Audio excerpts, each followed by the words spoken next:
প্রিয় লিসেনার্স, এখন যে ঘটনাটি আমি আপনাদের সাথে শেয়ার করতে যাচ্ছি, এই ঘটনাটি আমাদেরকে পাঠিয়েছেন নাটোর জেলার গুরুদাসপুর থেকে সাবিনা আপু। সাবিনা আপুর ঘটনা এর আগেও আমরা বলেছি, আর আগের ঘটনাতে তিনি একটি পুরনো বট গাছের উল্লেখ করেছিলেন। এখন মূলত যেই ঘটনাগুলো আপনাদের সামনে উপস্থাপন করব, এই ঘটনাগুলো এই বট গাছকে নিয়েই। ঘটনাগুলো এই কারণে বলছি কারণ উনি বেশ কয়েকটি ঘটনা আমাদেরকে দিয়েছেন যেটা ওই বটগাছকে কেন্দ্র করেই। ওই বটগাছটি একটি 5 রাস্তার মোড়ে অবস্থিত। স্থানীয়ভাবে ওটি ব্রি গরিলা বটগাছ বা ব্রি গরিলা বটতলা নামেই পরিচিত। হাতে গোনা কয়েক ঘর হিন্দু সম্প্রদায়ের বসবাস রয়েছে ওখানে। বটগাছের নিচেই কালী মন্দির রয়েছে, আর তার ঠিক পেছন দিক দিয়ে বয়ে গেছে একটি ছোট্ট নদী, একদম ছোট একটি নদী।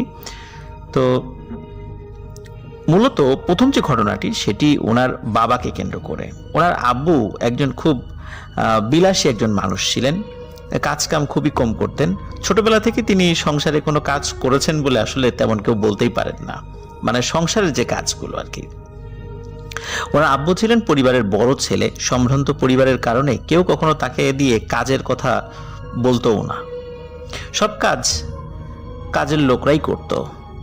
আর ওনার আব্বু মূলত যেটি করতেন সেটা হলো বন্ধুদের নিয়ে আড্ডা, গল্প, মাছ ধরা, বাঁশের কঞ্চি দিয়ে শখ করে নানা রকম জিনিস তৈরি করা, এই ধরনের জিনিসগুলো উনি করতে পছন্দ করতেন। আর ওনার প্রধান নেশা ছিল মাছ ধরা।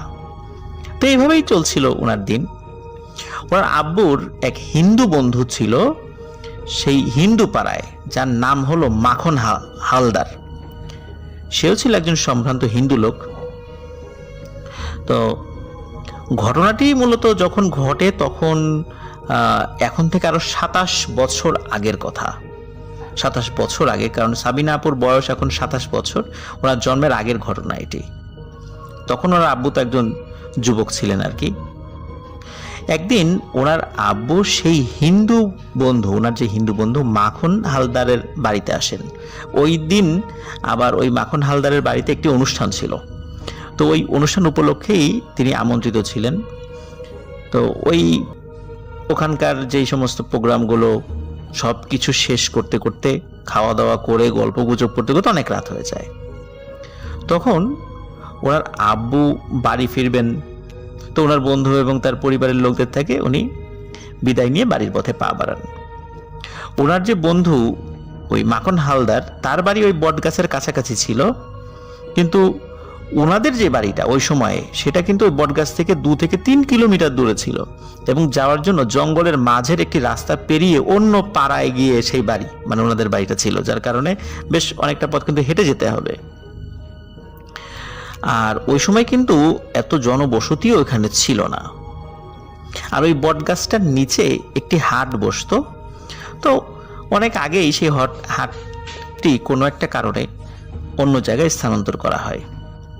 যাই হোক, সাবিনাপুর আব্বু ওনার বন্ধুর পরিবারের লোকদের কাছ থেকে বিদায় নিয়ে বাড়ির পথে হাঁটতে হাঁটতে বট গাছের কাছে যখনই এসেছেন, হঠাৎ করে ওনার আব্বু দেখেন তার সামনে, মানে একদম সামনে আর কি, সেই বট গাছের ডালের সাথে হাতির সুরের মতো মোটা লম্বা কালো কুচকুচে চিকচিক করছে একদম কিছু একটা ঝুলে আছে। এটা কোনো সাপও না, হাতির সুরও না, এটা যে কি জিনিস এটা উনি বুঝতে পারেননি।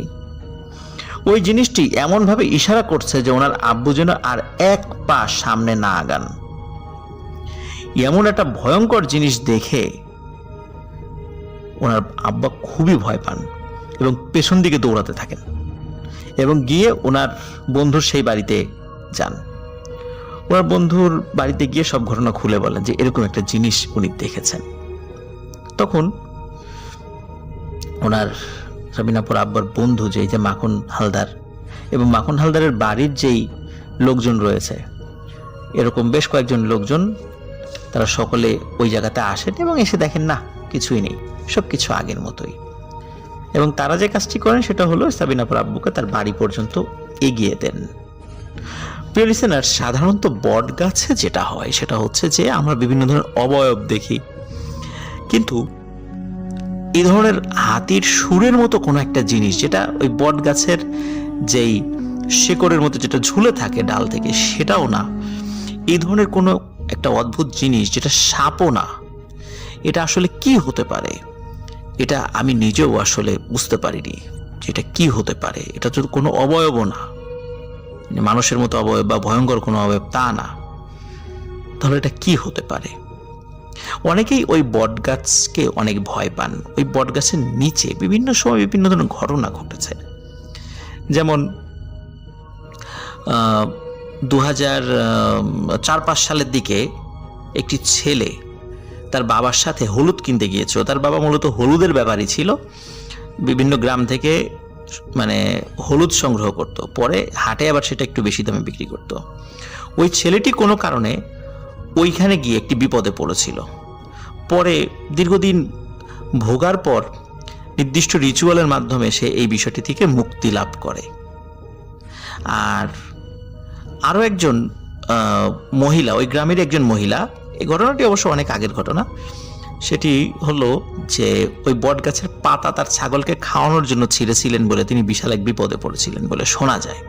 এখন এটা কি সে বিপদে বা সে অসুস্থ হয়েছিল, এটা কি মানে ওই বট গাছের পাতা ছেঁড়ার কারণেই কিনা, আবার এমনিতেও হতে পারে। ওখানকার লোকদের এটা একটা বিশ্বাস যে ওই বট গাছে অসংখ্য জিন রয়েছে, যেই জিনগুলো হিন্দু জিন, যারা এই বট গাছের কেউ যদি কোনো ক্ষয়ক্ষতি করার চেষ্টা করে তাহলে তারাও ওই ব্যক্তির ক্ষয়ক্ষতি করেন। যাই হোক, এবার চলে যাচ্ছি আমরা সাবিনা আপুর যেই ঘটনাগুলো মানে আমরা পেয়েছি তার সেকেন্ড পার্টে। এই ঘটনা খুব বেশি দিন আগের নয়, এটা 2020 সালে মার্চ মাসের শেষ দিকে, যখন করোনার লকডাউন মানে হবে বা লকডাউন চলছে এমন একটা সময় আর কি। তখন এই সাবিনাপুর খালা শাশুড়ির ছেলে, সে তার পুকুরের মাছ বিক্রি করতে গিয়েছিল ঢাকাতে, গাড়ি নিয়ে গিয়েছিল, গাড়িতে করে মাছ নিয়ে গিয়েছিল।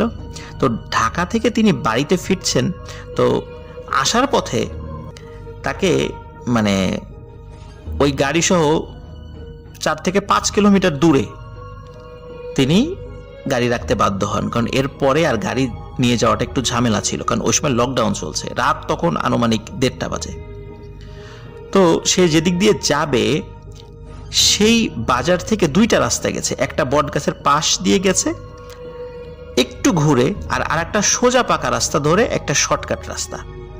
তো সেই শর্টকাট রাস্তায় সেখানেও লকডাউনের জন্য পুলিশ টহল দিচ্ছিল। তখন তিনি ভাবলেন এখন যদি শর্টকাট রাস্তা দিয়ে তিনি যান তাহলে পুলিশের নানা রকম প্রশ্নের সম্মুখীন হতে হবে, যেহেতু ওনার গাড়িটা দূরে, আবার সাথে কেউ নাই, তাহলে কি প্রমাণ দেবেন যে তিনি মাছ বিক্রি করতে গিয়েছিলেন। এই কারণে তিনি ভাবলেন যাই হোক, ঘোড়া রাস্তা হোক, উনি বট গাছের ওই দিকটা দিয়েই যাবেন, যা হয় হবে। তো উনি হাঁটতে হাঁটতে এক পর্যায়ে সেই বট গাছের কাছে আসেন, এবং সেই বট গাছের নিচে যখন তিনি এসেছেন হঠাৎ করে তার মনে হলো কে যেন তার সামনে দিয়ে সা করে খুব দ্রুত চলে গেল। মনে হলো একটা মানুষের অবয়ব, একটা মানুষের অবয়বের যে অনুভূতি, তার মানে কারো পাশ দিয়ে যদি সা করে চলে যায়, ঠিক একটা মানুষের যেরকম অনুভূতি হয় ঠিক তেমন। কিছুক্ষণ পরে মনে হলো যেই দিক দিয়ে গিয়েছে ওই মানে অবয়বটি আবার উল্টো দিকে সা করে চলে আসে। মনে হলো একটা বাতাসের মতো কিছু একটা উনি দেখলেন 2বারই, যে গেল এবং আসলো, কিন্তু জিনিসটা কি উনি বুঝতে পারছিলেন না। উনি কিন্তু ওই বট গাছটার সম্পর্কে খুব ভালো মতোই জানতেন। তিনি বুঝতে পারলেন এইবার উনি একটা বিপদে পড়ে গিয়েছেন। এমনিতেই তো লকডাউন, মানুষজন তো খুব একটা বেশি বের হয় না, তারপরে এই বট গাছের এখানে এসে এরকম একটা বিপদে পড়লেন উনি। এখন উনি কি করবেন, কোন দিকে যাবেন? আর একদিকে যে যাবেন সেদিকে তো পুলিশ টহল দিচ্ছে। উনি খেয়াল করলেন যে ওই বট গাছের নিচে একটা মাচা তৈরি করা আছে, ওটা মানুষের বসার জন্য। ওই বট গাছের পাশে 2টো দোকান রয়েছে, তো ওই দোকানের যারা মানে ক্রেতা বা ওখানে আবার কেউ চা খেতে আসে, তো তারা এসে বটগাছের নিচে ওই মাচার উপরে বসে একটু বিশ্রামের জন্য। তো যেহেতু ওই সময়টা গরমকাল ছিল, বাংলাদেশে 2020 সালে যখন লকডাউন দেয় তখন কিন্তু গরমের সময় লকডাউন দেওয়া হয়েছিল মূলত। তো গরমকাল হওয়ার জন্য তখন ওই মাচায় একজন মানুষকে উনি মনে হলো দেখতে পেলেন। প্রথমে তিনি খেয়াল করেননি, পরে সাহস করে সামনে এগিয়ে যান। উনি ভয় পেয়েছিলেন যে এটি কি মানুষ না আবার অন্য কিছু, কিন্তু দেখে মনে হচ্ছিল যে মানুষ। তখন তিনি সেখানে যান এবং একটু গলা খাকারি দেন। আর যখন গলা খাকারি দিয়েছেন তখন ওই যে লোকটি মাচায় বসে আছে তখন বলে, এই কে এত রাতে তুমি?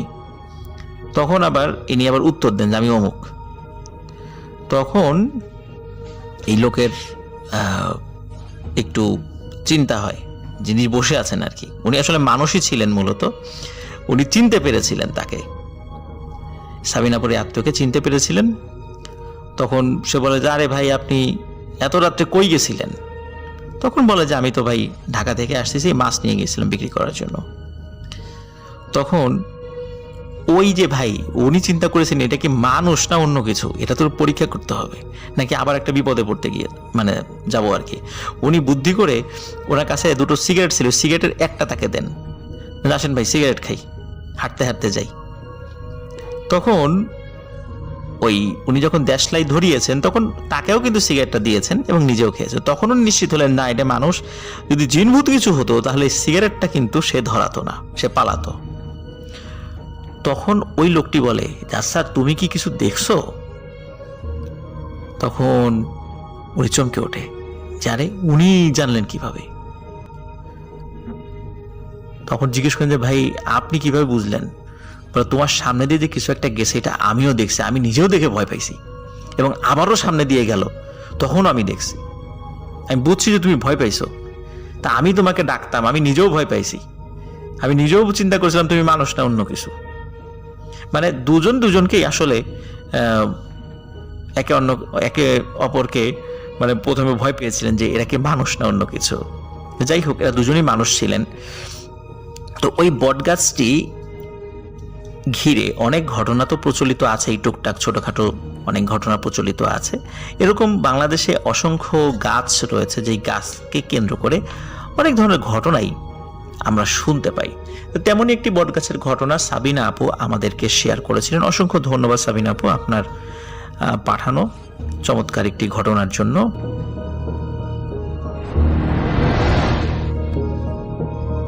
শেষবার যে ঘটনাটা আমি শেয়ার করেছিলাম তা শেয়ার করার পর থেকে ধারণা করেছিলাম আপনাদের প্রতিক্রিয়াটা কীরকম হবে।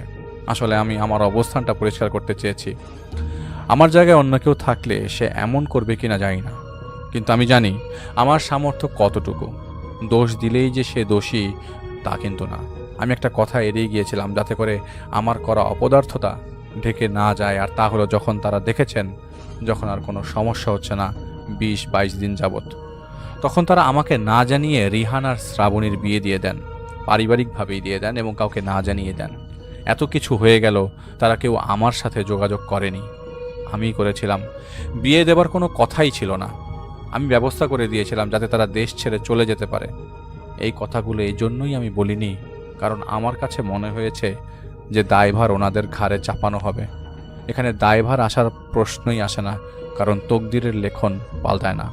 আমি পিছিয়ে গিয়েছি কারণ আমার পক্ষে সম্ভব ছিল না অতীতকে বারবার চোখের সামনে দেখা। আর ওদের মা বাবাদের দোষটাও দেওয়া ঠিক হবে না, কারণ তারা তো মনে করেছিল এবং মনে করে নিয়েছিলেন সমস্যা কেটে গেছে। সোয়াইবের সাথে কি হয়েছে তা আমাকে বলেননি আমির সাহেব আজও, তাই জানি না কি হয়েছে ওর সাথে। একটি কথা বলতে চাই, আমি আমার ঘটনা যা শেয়ার করি তা এক এক সময়ের, কোনো অর্ডার মেনটেন করে সে ঘটনা শেয়ার করি না। তাই হয়তো এক এক সময় আমাকে এক এক রকম পরিস্থিতির মধ্যে দিয়ে যেতে দেখবেন। যখন যেই কেসটার কথা মনে আসে আমি তখনই সেটা শেয়ার করব। তো একদিন রাতে আমি বাইরে ছিলাম এবং একজন পরিচিত লোক আমাকে ফোন করেন এবং দেখা করতে চলে আসেন। তার সাথে একজন ভদ্রলোক ছিলেন যার নাম কবির। ছটফট করছিলেন খুব। তিনি আমাকে বলছিলেন তার স্ত্রীর অবস্থা ভালো না, সে বেহুশের মতো আজ প্রায় 42 দিন। তো আমি বলি আসলে আমার তো কিছু করার নেই, এটা তো অসুস্থতা, আল্লাহর কাছে মাফ চান। তো উনি আমার হাতটা ধরে বলেন, না ভাই, অনেক কিছু হয়েছে আগে, অনেক কিছু, এমনভাবে বললেন যেন তিনি হাঁপাচ্ছেন। তখন আমি আমার পরিচিত লোকটির দিকে তাকালে সে বলে, জাহিদ ভাই, আমি আপনার ব্যাপারে কবিরকে সবই বলছি। আপনি একবার শুনেন আর ওর ওয়াইফকে দেখেন, দেখেন কিছু হয় কি না। আমি তখন শুনতে চাই কি হয়েছে। তো উনি আমাকে বলেন যে গেল 6-7 মাস আগে তিনি আর তার স্ত্রী রীতা ড্রাইভে বের হয়েছিলেন রাতে। তারা গান শুনতে শুনতে ড্রাইভ করছিলেন। রাত 12টা বাজেনি তখনও। হঠাৎ তিনি লক্ষ্য করলেন তার স্ত্রী ভয়ার্থভাবে সামনের দিকে তাকিয়ে আছে, একদম পাথরের মতো শক্ত হয়ে।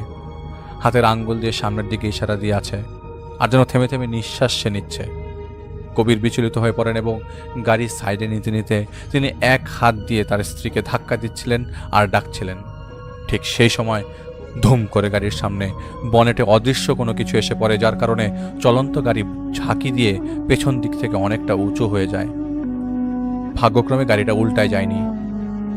আরেক গাড়ির বেশ কয়েকজন যাত্রী তাদের সাহায্য করে বের করে আনে। রীতা ভয়ে কাঁপছিল। কবিরের এক বন্ধু এসে তাদের নিয়ে পৌঁছে দিয়ে আসে তাদের বাড়িতে। বাড়িতে ফেরার পর স্বাভাবিক হলে রীতা বলে যে গাড়ি চলছিল, হঠাৎ যেন মনে হলো গাড়ি থেমে গেছে। তখন সে দেখলো রাস্তার মধ্যে একজন লোক আরেকজন লোককে শেকল দিয়ে অনবরত আঘাত করছে, আর সেই আঘাতের কারণে ফিনকি দিয়ে রক্ত ঝরছে সেই লোকের শরীর থেকে। আর হেডলাইটের আলোতে সে দেখলো সেই লোক শেকলটা রীতিমতো রক্তাক্ত হয়ে আছে। আলোর কারণে যেই লোক শেকল দিয়ে মারছিল লোকটিকে সেই লোক তেড়ে আসতে শুরু করলো তাদের দিকে, আর সে শূন্যে লাফ দিয়ে সজোরে সেই বড় শেকল দিয়ে তার গাড়িতে বাড়ি মারে। এরপর রীতা দেখে যে গাড়ি ঝাঁকুনি দিয়ে উঠল, আর তারপর তার কানে স্তব্ধতা এসে গেল। এতটুকুই সেদিন তার মনে ছিল। এই কথা শুনে রীতার মা রীতার নানাকে ফোন করে বলেন, যিনি আসলে রীতার নানা যিনি একসময় এই জাতীয় কাজগুলো করতেন, তিনি বলেন কিচ্ছু হবে না আমার নাতনির, পানি পড়া খেতে বলে দেন। আরও এটাও বলেন যে আমি দেখব আমার নাতনিকে কে ভয় দেখায়। এরপর কয়েকদিন কিছুই ঘটেনি, কিন্তু রীতা প্রতি রাতে স্বপ্ন দেখত। সে সাগরের তলদেশের দিকে সে যাচ্ছে, পরিষ্কার পানির নিচে সে দেখতে পেত একজন লোকের গলায় শেকল পেঁচানো, আর সেই শেকলটা একটা বড় পাথরের সাথে বাঁধা, এমনভাবে যেন এই শেকল দিয়ে এখানেই তাকে ফেলে দিয়ে চলে গিয়েছিল। প্রতিদিন রাতে একই স্বপ্ন সে দেখল কয়েকদিন। এর মধ্যে একদিন সে রান্নাঘরে রান্না করছিল। রীতা শুনতে পায় শেকল নড়াচড়ার শব্দ তার পেছন থেকে হচ্ছে, এবং সে ঘুরে তাকাতেই দেখতে পায় সেই লোককে, যেই লোক সে স্বপ্নে দেখত সাগরের তলদেশে। সেই লোকটি কিছু একটা বলছিল তাকে, কিন্তু কি রীতার সেটা কি ছিল সেটা রীতার মনে ছিল না। সেই লোক ওর গলা চেপে ধরে শেকল দিয়ে, এরপর ওর কিচ্ছু মনে ছিল না। কবিরের মা রান্নাঘরে এসে দেখতে পান রীতা কোনো একটা ভাষায় বিড়বিড় করছে ফ্লোরে শুয়ে, আর মুখ দিয়ে ফেনা বেরোচ্ছে। ওকে রুমে নিয়ে ঠিক করা হলে সে বলে সে কি দেখেছিল। এটা শুনে রীতার মা রীতার নানাকে ফোন দিয়ে বলেন রীতা কি দেখেছে, আর এটা শুনে রীতার নানা বলে দেন রীতাকে নজরে রাখো, আর তিনি ঢাকায় আসবেন 2 দিনের মধ্যেই। সেদিন রাতে রীতার ঘুম ভাঙে। তার ঘুম ভেঙে যায় এবং তার শরীরের উপরে রাখা চাদর নড়াচড়া করার কারণে রীতা ঘুমের ঘরে দেখতে পায় যে চাদরটা সাপের আকার ধারণ করেছে, আর সে কিছু বুঝে ওঠার আগেই সেই চাদর ওর মুখের মধ্যে ঢুকে যায়, যার কারণে ওর দম বন্ধ হয়ে যায়। চাদর টেনে বের করতে পারছিল না। রীতা যেন অদৃশ্য কেউ সেই চাদর ওর মুখের ভেতর ঢুকানোর চেষ্টা করছে। সে আতঙ্কে কবিরকে হাত দিয়ে ধাক্কা দিতে দিতে বিছানা থেকে পড়ে যায়। কবির সেই চাদর টেনে বের করে ফেলে, আর রীতা তখন কান্নায় ভেঙে পড়েন। কবির নিজেও বুঝতে পারছিলেন না আসলে হচ্ছে কি ওদের সাথে, আর ওর স্ত্রীর সাথে এরকম কেন হচ্ছে। এই ঘটনা শুনে রীতার নানা 2 দিন পর না এসে সেদিন ভোরে রওনা দিয়ে চলে আসেন। বিকেলে তিনি বাসায় ঢুকেই আগে রীতার কাছে যান, আর তার মতো কিছু কাজ করতে রীতার শরীর কাঁপতে থাকে। কিন্তু কিছুক্ষণ পর সে স্বাভাবিক হয়ে যায়। কবির আর কবিরের মা জানতে চাইলেন ছেলের বউয়ের সমস্যা কি। তিনি কিছু না বলে তাদের বলেন যে এত কিছু বোঝা লাগবে না, তিনি সলভ করবেন। সেদিন রাতে রীতা ঘুমিয়েছিল। ওর ঘুম ভেঙে যায় চাপকলের শব্দে। তার ঘুম ভেঙে গেলেও সে নড়াচড়া করতে পারছিল না, আর সে শুনতে পাচ্ছিল তাল মিলিয়ে কেউ চাপকলের কল চাপছিল, আর একটা কথাই সে বারবার শুনতে পাচ্ছিল, এই শরীর আমার দুশ্মনের, এই শরীর আমার দুশ্মনের। এই কথাটা ভেসে আসছিল। কোনোভাবে রীতা শব্দ করতে পারছিল না, মাথা নাড়ানো ছাড়া। সে বাম দিকে তাকিয়ে দেখতে পায় গলায় শেকল ঝুলিয়ে আধবসা হয়ে একজন লোক বসে আছে। এটা দেখে রীতা ভয়ে নিস্তেজ হয়ে যান। পরদিন সকালে তার ঘুম ভেঙে গেলে তিনি কান্নাকাটি শুরু করে দেন। সবাই তাকে সান্ত্বনা দেন, আর রীতার নানা রীতাকে বেশ কিছু নিয়ম পালন করতে বলেন। তখন রীতা রাতের কথা তার নানাকে বলে, সব শুনে তার নানা তাকে সবুর করতে বলেন আর আল্লাহর জিকির সারাদিন করতে বলেন। কয়েকদিন ভালো ছিল রিতা, আর তার নানা অনেক ধরনের তদবির করেছিলেন। তিনি প্রতিদিন নিয়ম করে সুতো বেঁধে দিতেন জানালাগুলোতে। এছাড়া আরও বেশ কিছু কাজ তিনি করতেন। তো কবির বেশ কয়েকদিন নিজে শুনেছেন তার স্ত্রী ঘুমিয়ে বিড়বিড় করে বলতো, এই শরীর আমার দুশ্মনের কথাটা। একদিন রিতা বাজারে গিয়েছিল তার মা আর শাশুড়িকে সাথে নিয়ে। সেখানে সে একটা সুপার শপের ফ্রিজের সামনে দিয়ে যাওয়ার সময় সে রিতা শুনতে পায় এবং ফিস ফিস গলায় শুনতে পায়। সে পেছনে ঘুরে দেখতে পায় সুপার শপের বিদ্যুৎ চলে গেছে, কিন্তু ফ্রিজ থেকে আলো এসে পড়ছিল।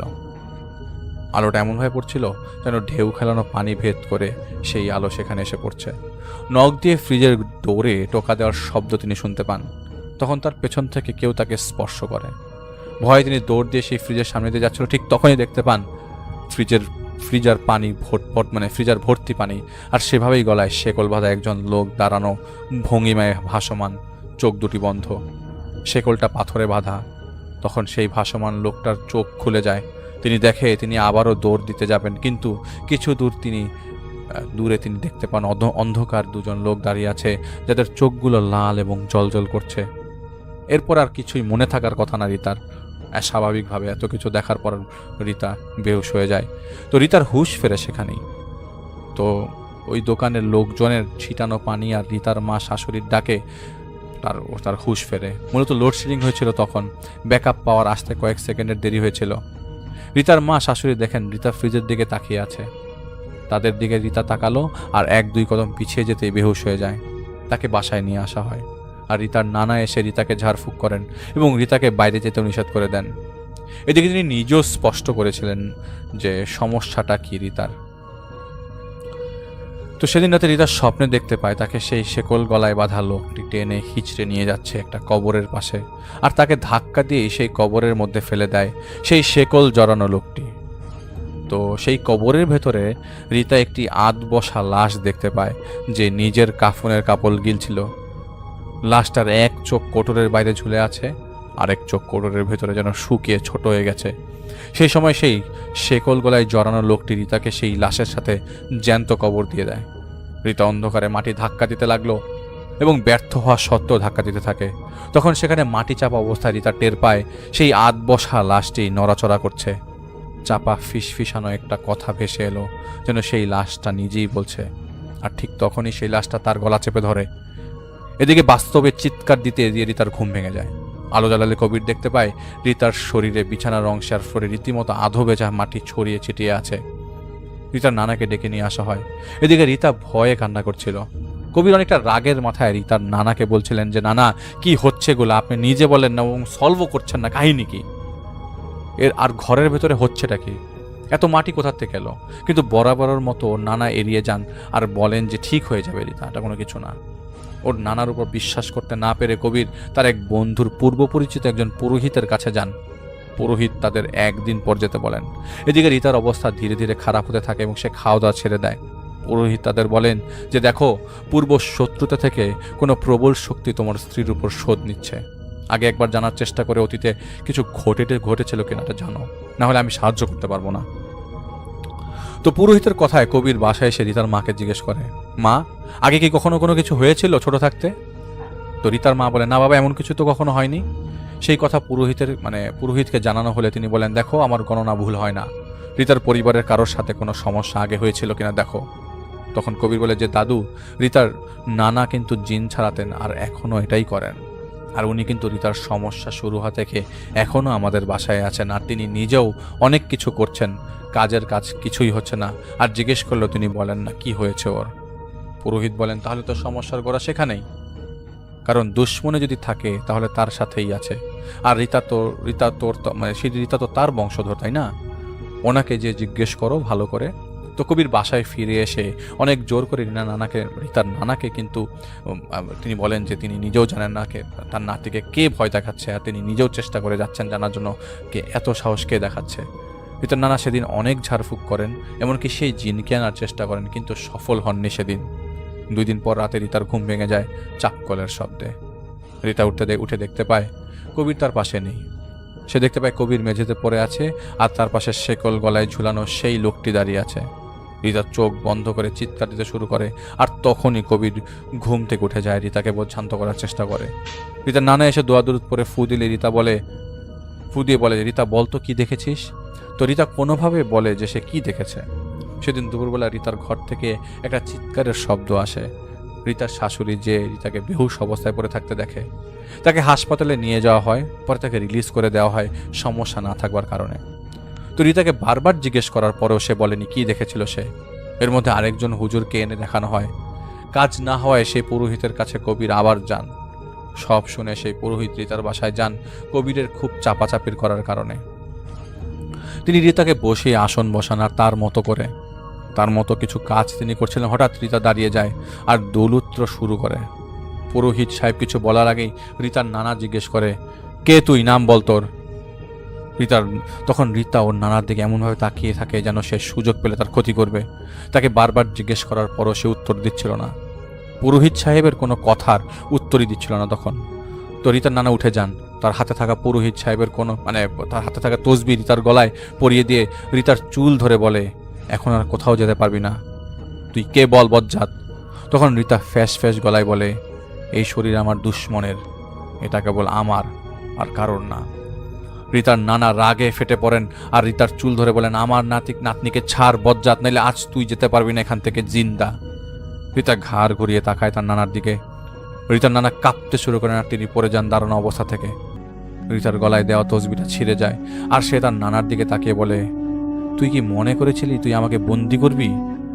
তখন পুরোহিত কিছু করছিলেন। রিতা তাঁত কিরমির করে এক অদ্ভুত শব্দ করছিল আর ঘরের মধ্যে যেন সবকিছু এক ঝটকা এলোমেলো হয়ে গেল। আর রিতা লাফ দিয়ে জানালার উপরে চড়ে বসে। রিতার নানা উঠে বসে দোয়া পড়তে শুরু করেন আর তখন রিতার ভেতরে থাকা সেই শক্তিটা বলতে শুরু করে, जाहिर मैंने तुझे कहा था मैं दोबारा लौटूंगा, मैं शिकार करता रहूंगा तेरे बच्चे को, एक एक को मारूंगा तेरे खुदा के नाम पर, तेरे नापाक नस्ल को बर्बाद कर दूंगा तेरे खुदा के नाम पर। কামিনে বলেই রিতা সেই জানালা থেকে লাফ দিয়ে পাশের দেয়ালের উপর পড়ে যায় আর বেহুশ হয়ে যায়। পুরো বাড়িতে আতঙ্ক ছড়িয়ে পড়ে। এদিকে রিতার মুখ দিয়ে ফেনা বেরিয়ে আসে। অনেক কষ্ট করেও রিতার জ্ঞান ফেরানো যায়নি। হাসপাতালে নিলে জানা যায় রিতার ব্রেন স্ট্রোক হয়েছে। পরে সুস্থ হয়ে বাড়ি ফেরার কয়েকদিন পর থেকেই সেই জিন ওকে আবার ধরে। আর তারপর থেকেই বেহুশের মতো সারা দিন রাত ঘুমিয়ে রয়েছে রিতা। তাকে ডাকলে বা কিছু করলে শুধু মুচকি হাসে আর তারপর আবারও শুয়ে পড়ে। খাবার দাবার কোনো কিছুই সে খায় না। অনেক জনকে এনে দেখানো হয়েছে কিন্তু কোনো কাজ হয়নি কোনোভাবেই। কবি রীতিমতো কাঁদছিলেন কথাগুলো বলার সময়। আমি তাকে বলি যে ঠিক আছে, আমি আগে রাতে কথা বলে দেখি কিছু জানতে পারি কিনা। আমি তাকে জিজ্ঞেস করি রিতার নানা কোথায়। সে বলে সেদিনের পর সে রিতার নানাকে বাসা থেকে চলে যেতে বলেছিল আর তিনি চলে গিয়েছিলেন। তো আমি কবিরকে বলি আপনি বাসায় যান, আগে আমি জেনে নেই সমস্যাটা কি, তারপর দেখি আল্লাহ কি রেখেছেন সামনে। তাই বলে তাকে বিদায় দিয়ে চলে আসি। রাতে আমির সাহেবকে ডাকলাম, ঠিকানাটা দিয়ে বললাম, দেখুন তো রিতা নামের মেয়েটার পেছনে কে পড়েছে। যা শুনলাম তা থেকে ধারণা করতে পারি যে মেয়েটার নানার সাথে সেই জিনটার শত্রুতা, আর এই জন্যই আজ রিতার পেছনে লেগেছে আর হুমকি তো দিচ্ছে, সাথে রিতাকে ভয় দেখাচ্ছে। উনি বললেন মেয়ের নানার সাথে কিভাবে শত্রুতা তা কি জানো? আমি বলি উনি এই কাজগুলোই করেন যা আমরা করি, আর এই কারণেই অনেক বছর আগে কিছু হয়েছিল যার কারণে সে ওনার বংশের পেছনে লেগেছে। আমির সাহেব শুনে আমাকে বলেন, আগে ভালো করে দেখে নাও আর বুঝে নাও সমস্যাটা কি। আগে যে দেখে আসো কে সে কথা বলতে চাইলে কথা বলো, না চাইলে জোর করো না, আর একদম স্বাভাবিক থাকার চেষ্টা করবে যাতে সে তোমাকে শত্রু ভেবে না যেন ধরে। ওনার কথা মতো আমি পরদিন যাই, যে দেখতে পাই হাত পা ছড়িয়ে শুয়ে আছে রিতা ঘুমের মতো করে। আমি কাউকে কোনো রকমের শব্দ করতে দেই না। আমি রিতার নানার সাথে দেখা করতে চাই। যেহেতু মনোমালিন্য ছিল, তারপরও রিতার অবস্থা দেখে ওর নানা আসেন আর আমি তাকে শক্তভাবেই জিজ্ঞেস করি, আমাকে বলুন তো নানা সমস্যাটা কি। তিনি রাজি হচ্ছিলেন না। একসময় তিনি আমাকে কিছু বলতে চাইছিলেন, ঠিক সেই সময় আমি দেখতে পাই রিতার নানার ঘাড়ের পেছন দিক থেকে একটা হাত এসে ওনার গলা চেপে ধরে। আমি ছাড়ানোর চেষ্টা করছিলাম কিন্তু কাজ হচ্ছিল না। আমি রিংটা বের করে ওনার কপালে লাগালাম, তাতেও কাজ না হয় আমি অবাক হয়ে গিয়েছিলাম। আল্লাহর রহমতে রিতার নানা গলা চাপ দিয়ে রাখা সেই শক্তিটা তাকে ছেড়ে দেয়, আর আমি তাকে টেনে তুলে এক ঘরের বিছানায় শুয়ে দিই। তিনি একটু সুস্থ হলে আমি সেই ঘর থেকে বের হয়ে রিতার ঘরে যাই আর জিজ্ঞেস করি কেন এসব কিছু হচ্ছে। তখন রিতার ভেতর থেকে সেই শক্তিটা আমাকে বলে, বাত ইস লড়কি কি নেহি, ইসে মে খুদ দফনা দুঙ্গা আপনি দুশ্মন কি নাম পর। এই কথাগুলো বলে কি বোঝাতে চাচ্ছিল আমি বুঝতে পারছিলাম না। তাই আমি রিতার নানা যেই ঘরে বিশ্রাম নিচ্ছিলেন সেই ঘরে যে রিতার মা আর শাশুড়িকে আমাদের দুইজনকে কিছু সময়ের জন্য একা ছেড়ে দিতে বলি। আমি শুধু রিতার নানার চোখে তাকিয়েছিলাম, কোনো কথার উত্তর তাকে দিইনি। এক পর্যায়ে তিনি আমাকে বলেন, আমার নাতিটাকে ঠিক করতে পারবে? আমি বলি, আমার নানা আমি জানি না কি হবে, কিন্তু তার আগে জানার দরকার কি হয়েছিল। তিনি তখনও আমাকে বলেননি। বারবার কিছু বলতে যেয়ে থেমে যাচ্ছিলেন, কিন্তু তার চোখ দেখে আমার মনে হচ্ছিল উনি হয়তো চাপের কারণে কিছু বলতে চাইছেন না। তাই আমি সেখান থেকে চলে আসি। সেদিন রাতে আমির সাহেবকে বলি আমি যে ওর নানা মুখই খোলেননি, নিজেকে অনেক কিছু মনে করে ভাব দেখায় আমার সামনে, তাই চলে এসেছি। আর ওই জিন তো হুমকি দিচ্ছেই। তিনি আমাকে বলেন, কাল আবার যাও, এবার সে বলবে তোমাকে। আমি বললাম, সে আজ বলেনি, কাল বলবে কিভাবে? তিনি আমাকে বলেন, আগে যাও না, ওনাকে রিতার সামনে নিয়ে যাও, বাকিটা আপনি হতে থাকবে। আর শোনো, ওনাকে তুমি বলবে যদি নিজের জ্ঞানের উপর অহংকার চলে আসে তখন সেই জ্ঞান একদিন কাজে আসে না। উনি মনে করেছিল সেই জিনকে তিনি পুনরায় কবজা করতে পারবেন, কিন্তু তিনি তা পারবেন না। তার জ্ঞান তার সাথে আর নেই, তিনি এখন শূন্য, আর কোনোদিন তিনি কিছুই করতে পারবেন না যতদিন পর্যন্ত তিনি নিজেকে পরিষ্কার করতে না পারেন। উনি যদি আজকে না বলেন এই কে জিন, তাহলে এমন তো না যে আমরা জানতে পারবো না। আমরা জানার চেষ্টা করছি আর জেনেও যাব একদিন, ততদিনে দেরি হবে শুধু, আর কিছুই না। নিজেকে সবার চেয়ে বেশি জ্ঞানী ভাবা যায় কেবল আয়নার সামনে দাঁড়ালে। বাস্তবে কে কতটুকু জ্ঞানী তা তার কর্মই প্রমাণ করে। আমির সাহেবের ইশারাটা আমি বুঝেছিলাম, তাই পরদিন আসরেই আমি যাই সেখানে, আর রিতার নানাকে রিতার সামনে নিতে চাই, এবং তিনি যেতে চাননি। তখন আমি আমির সাহেবকে বলা কথাগুলো তাকে বলি, রিতার মা মানে তার মেয়ের সামনে। আমি এটাও বলি যে আপনার বাবা দেরি করে ক্ষতি করাচ্ছেন আপনার মেয়ের, উনি ভাবছেন কেবল উনিই সমস্যার সমাধান করতে পারবেন, কিন্তু উনি ভুলে গেছেন কর্মফল নামে একটা জিনিস আছে। তখন রিতার মায়ের চাপাচাপিতে তিনি রাজি হন। আমি ওনার সাথে মাগরিবের নামাজ পড়ি একসাথে। এরপর তিনি আমাকে বলতে শুরু করেন। আগে বলে রাখা ভালো, ওনার নাম জহির উদ্দিন। তখন 91 সাল। আমি আবারও বলছি, উনি আমাকে 1991 সালের কথা বলছিলেন। তিনি তখন বিহারে এক মাদ্রাসার শিক্ষক ছিলেন। সেই মাদ্রাসার বড় হুজুর জিন ছাড়াতেন এবং তদবিরের কাজ করতেন, আর ইনি ছিলেন তার ছাত্রের মতো। বড় হুজুর মারা যাওয়ার পর থেকে তিনি এই কাজগুলো করছিলেন। একদিন তার মাদ্রাসায় একজন লোক আসেন তার 1 মাসের শিশু বাচ্চাকে নিয়ে, যার পুরো শরীর নীল এবং ঠান্ডা ছিল। তো শিশুর বাবা বলছিলেন, জন্মের কয়েকদিন পর থেকে বাচ্চা খাবার দাবার খায় না, নড়াচড়া করে না, কান্নাকাটি করে না। দেখেন, গেল কয়েকদিন ধরে শরীর থেকে পচা গন্ধ আসে আর পেটও ফুলে গেছে। তিনি বাচ্চাটাকে দেখার সাথে সাথে 2 পা পিছিয়ে যান আর বাচ্চাটাকে মাটিতে রাখতে বলেন তাকে। তিনি বলেন, তুমি দেখো না যে তোমার বাচ্চাটা মরে গেছে, পেট ফুলে গেছে? তখন সেই লোক বলে, হুজুর বলেন কি, আমার বাচ্চা তো নড়াচড়া করে, ওই যে দেখেন চোখ খোলা। তখন তিনি আরেকটু এগিয়ে এসে দেখতে পান যে বাচ্চাটা নড়াচড়া করছে আর আসলেই তাকিয়ে আছে, কিন্তু বাচ্চাটার চোখ গলে গেছে আর শরীরেও পচন লেগেছে, যা বাচ্চাটার বাবা দেখছে না।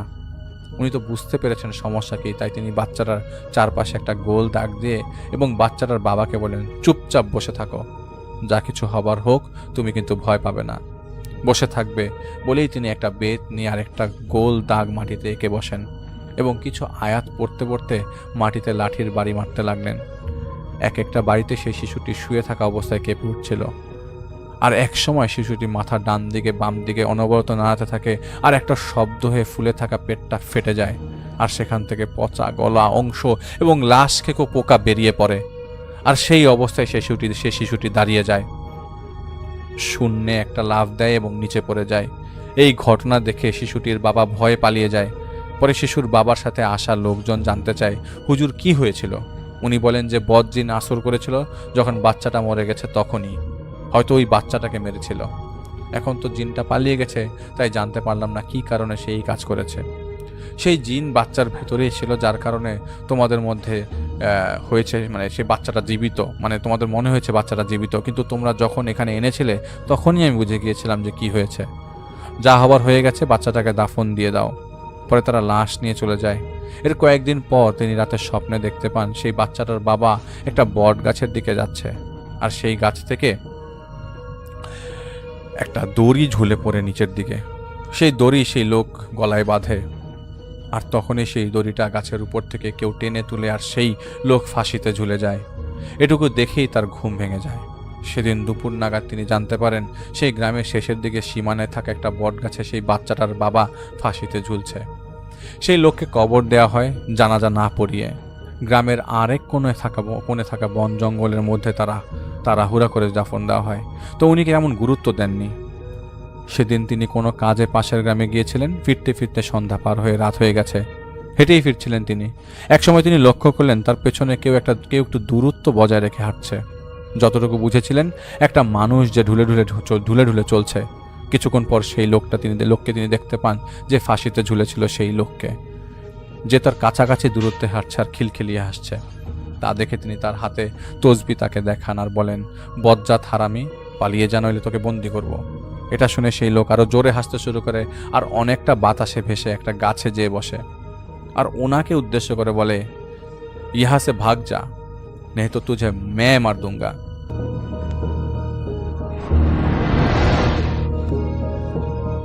তো শুরুতে যে ঘটনাটা শেয়ার করবো এটা আমাকে পাঠিয়েছেন সুজন ভাই। ওনার নানি বাড়িতে নানির সাথে একটা ঘটনা ঘটে, সেই ঘটনাটাই এখন আমি বলতে যাচ্ছি। এটা 2001 সালের একটা ঘটনা। ওনার নানি বাড়িতে ফ্যামিলি মেম্বার ছিল 6 কি 7 জন। তো ওনার ছোট খালাটা মানে সুজন ভাইয়ের ছোট খালার তখন মাত্র বিয়ে হয়, আর সেই ছোট খালার শ্বশুর বাড়ি ছিল ওনার নানি বাড়ির থেকে প্রায় 2-3 গ্রাম দূরে। তো সুজন ভাইয়ের নানি উনি নাকি ছোটবেলা থেকে জিন পালতেন এবং ওনার সাথে একটা সবসময় ভালো জিন থাকতো। প্রত্যেক দিন ঈশান নামাজের পর সেই ভালো জিনকে তিনি ডাকতেন এবং সেই জিন আসতো এবং মাঝে মাঝে নাকি সেই জিনের মাধ্যমে তিনি গ্রামের অনেকে সেবা করে থাকতেন। তো ওনার যেহেতু মানে সে সুজন ভাইয়ের খালার যেহেতু বিয়ে হয়েছে, তো একদিন ওনার নানু ঠিক করে যে সেই খালার শ্বশুর বাড়িতে পিঠা বানিয়ে নিয়ে যাবে। এরকম সারাদিন সারা রাত ধরে তিনি পিঠা বানান। তো কোনো এক দুপুরে এরকম উনি পিঠার যে ব্যাগটা আছে সেটা নিয়ে ওনার মেয়ের শ্বশুর বাড়িতে রওনা দেয়। তো উনি ঠিক করে যে হেঁটেই যাবে, এত ওইরকম গাড়িটা নিয়ে যাবে না এবং উনি একাই যাবে। তো যখন তিনি যাওয়া শুরু করে, রাস্তাটা নাকি ছিল এমন গ্রামের রাস্তা, তো এক সাইডে ছিল গ্রাম আর এক সাইডে ছিল ধান ক্ষেত। সন্ধ্যার আগ মুহূর্তে তিনি যখন হাঁটতেছে তখন হঠাৎ করে মনের অজান্তেই তিনি কেন জানি ধান ক্ষেতের ভিতর দিয়ে হাঁটা শুরু করে। আসলে নাকি এরকম যে যাতায়াতটা মানে আসরের পর থেকে হাঁটা শুরু করলে নাকি সন্ধ্যার আগেই পৌঁছে যাওয়া যায়। তখন নাকি ছিল গরমকাল, তো মাগরিবের সময়টাও ছিল অনেক পরে। যা হোক, এরকম তো উনি ধান ক্ষেতের মধ্যে হাঁটতে থাকে। তো উনি যখন হাঁটতে হাঁটতে নিজের অজান্তেই হাঁটতেছে, রাতে 1টা কি 1:30 বাজবে, তখন হঠাৎ করে ওনার একটু সেন্স আসে সেই নানির যে আমি কি ব্যাপার, এত রাতে আমি এখানে কি করতেছি, এখানে হাঁটতেছি কেন। তো উনি শুধু দেখতেছে যে বাজে আকৃতির কিছু একটা দূরের থেকে মনে দেখলো, দেখে নিজেই ভয় পেয়ে গেল। ভয় পেয়ে যাওয়ার পর ওনার দেখতেছে হাতের যে পিঠার ওনার ব্যাগগুলা ছিল, দেখতেছে আশেপাশে পিঠা নাই এবং পিঠার ব্যাগটা খালি পড়ে আছে। তখন ওনার সাথে যে ভালো জিনটা আছে সে শুধু সেই নানিকে এসে বলতেছে যে তুমি কিভাবে এখানে আসলা। তখন সেই নানি বলতেছে আমি তো পিঠা নিয়ে, এরকম বলা যায়, পিঠা নিয়ে রওনা দিয়েছিলাম সেই তো অনেক আগে, আসরের পর তখন বা একটু দিন থাকতে থাকতে এখন দেখি রাত হয়ে গেল। তখন সেই জিন বলতেছে যে রাত হয়ে গেল মানে এখন বুঝো যে তাহাজ্জুদের সময় হয়ে গেছে। তাহাজ্জুদের সময় মানে প্রায় 1:30-2টা এরকম বলতেছে। তখন সেই জিন বলতেছে যা হোক, তোমাকে একটা বদ জিন ভর করছিল, তোমার হাতে যেহেতু পিঠা ছিল, সে এরকম পিঠার লোভে এরকম বদ জিনটা তোমাকে ভর করে এখানে নিয়ে আসছে এবং তোমাকে ঘুরপাক খাওয়াচ্ছিল। তোমার এখন যেহেতু সেন্স আসছে, একটা কাজ করো, আমি চেষ্টা করতেছি তোমাকে বাঁচানোর জন্য, কিছু কাজ দিব। তো তুমি একটা বাসার ঠিক দেখাইতে যাই যে এখানে যে বাসাটা আছে, বাসার ভিতরে একটা লোহা পাবা। এই পাশে নাকি একটা পরিত্যক্ত বাসা ছিল, সেখানে বলছে এখানে একটা লোহা পাবা, তুমি যদি কষ্ট করে সেই লোহাটা নিয়ে আসতে পারো এবং তুমি যেখানে দাঁড়ায় আছো এখানে চারপাশে বৃত্তাকার করে এখানে দাঁড়ায় থাকবে এবং কিছু দোয়া দিব, দোয়াগুলা এবং আমলগুলা করতে থাকো, দেখবা তোমাকে খারাপ কিছু আসর করবে না। তো সে ভালো জিনটা বলতেছে দেখো, এই খারাপ জিনটা যেটা তোমাকে ভর করছে সে এই মুহূর্তে নাই, কিন্তু সে কিছুক্ষণের মধ্যে আবার আসবে এবং সে আমার থেকে খুব শক্তিশালী। তোমাকে আমি যে কাজটা দিলাম তুমি সেটা করো। তখন সেই নানি ওই পাশে যে পরিত্যক্ত বাসাটা ছিল সেখান থেকে, ঠিক ধান ক্ষেত্রের পাশে নাকি ছিল, সেখান থেকে কিছু একটা লোহার শাবলের মতো এটা কিছু একটা ছিল, সেটা নিয়ে তিনি বৃত্তাকার করে ওই সেই বৃত্তের মধ্যে বসে এবং উনি অনেক আমল করতে থাকে। সঙ্গে সঙ্গে নাকি সেই বদজিনটা সে আসতেছে, মানে আসতেছেটা নাকি নানি বুঝতে পারতেছিল না, শুধু বুঝতেছিল যে আশেপাশে কিছু কুকুর কিছুক্ষণ ডাকতেছিল এবং মানে অন্ধকার, তো অন্ধকারের মধ্যে কোনো একটা প্রাণী এসে ওনাকে মানে ওনাকে কিছু বলতে ভয় দেখাচ্ছে আর কি। এমন সময় নাকি একটা ভয়েস আসে এবং ভয়েসটা ছিল খুব গম্ভীর আকৃতির একটা ভয়েস ছিল এবং বলতেছে যে তুই এটা কি করলি, তুই চারপাশে এটা কি করছিস, আমি তো ঢুকতে পারতেছি না, তোকে আমি শেষ করে দিব, আমাকে আরো পিঠা দে, আমি আরো খাবো। এরকম যখন বলতেছে তখন সেই নানি কিছুই বলতেছে না, জোরে জোরে দোয়া পড়তেছিল। তখন মানে প্রায় নাকি ফজরের আগ মুহূর্ত হয়ে যাবে, যখন আজান দূরের থেকে শোনা যাচ্ছিল তখন সেই বদ জিনিসটা চলে গেছে এবং সেই ভালো জিন আবার আসে এবং সেই সুজন ভাই নানিকে বলতেছে যে দেখেন আপনার ওই যে জিনিসটা ঘটছিল সেটা মানে সেই ভাড়াটা কেটে গেছে, সেই বদ জিন চলে গেছে, আপনি এই রাস্তাতে কখনো আসা যাওয়া করেন না, মেয়ের বাসায় গেলে আর আপনি একটু সাবধানে থাকেন, আর আপনার আজকে আর মেয়ের বাসায় যাওয়া দরকার নাই, আলো হোক, আলো হলে আপনি চলে যান, আপনার কোনো ক্ষতি আর হবে না। পরে নাকি ফজরের পর যখন আলো হয় তখন তিনি তার বাসায় চলে যান এবং ওনার বাসার সবাইকে ঘটনাটা জানান। এটা একটা ছোট ঘটনা ছিল। তো এরপরে আমি আরেকটা ঘটনায় চলে যাচ্ছি। সেই ঘটনাটা আমাকে পাঠিয়েছেন যিনি, তার নাম আবিদ ভাই। তো আবিদ ভাই যেটা বলে যে ওনার সাথে একটা ঘটনা ঘটে ওনার দাদুকে নিয়ে, এটা বেশ কয়েক বছর আগের ঘটনা। তো সেদিন উনি ওনার দাদুকে বলে, দাদু তুমি তো প্রতি রাতে এরকম মাছ ধরতে যাও, তো আজকেও আমি তোমার সাথে মাছ ধরতে যাব। তো ওনার দাদু ছিল খুব ধার্মিক এবং সেই দাদু নাকি 40 বছর ইমামতি করতো এবং ওনার সাথে নাকি মাঝে মাঝে কিছু জিনদের কথাবার্তা হতো এবং দুই একটা ভালো জিন ওনার সাথে সবসময় থাকতো। তো ওনারা এরকম সে সারাদিন ঘুমায়, যেহেতু রাতে মাছ ধরতে যাবে, সে আবিদ ভাই এবং ওনার দাদু সারাদিন ঘুমায়। তো রাতে 8:20 ওনারা নাকি নৌকায় উঠে যে নদীতে মাছ ধরতে যাবে, নদীর পারে পারেই নাকি ওনারা মাছ ধরছিল। তো মাছ ধরতে ধরতে ভালোই মাছ ওনাদের নৌকা এসেছিল, নদীতে কোনো একটা স্রোত ছিল না, খুব শান্ত ছিল সেই মুহূর্তে। তো একটা মুহূর্তে যেটা ঘটে যে ওনার দাদু বলতেছে সেই আবিদ ভাইকে বলতেছে যে আবিদ এক কাজ কর, আমরা একটু সামনের দিকে যাই, একটু সামনে যাই, ওইখানে ভালো মাছ পাওয়া যাবে, ওখানে বড় বড় মাছ পাওয়া যাবে, একটু মাছ নদীর দিকে যাবো চল। আবিদ ভাই বলছে হ্যাঁ দাদু সমস্যা নাই। তখন নাকি প্রায় 10:30 11টা বাজবে। তো ওনারা মাছ নদীর দিকে যায় এবং মাছ ধরতেছে।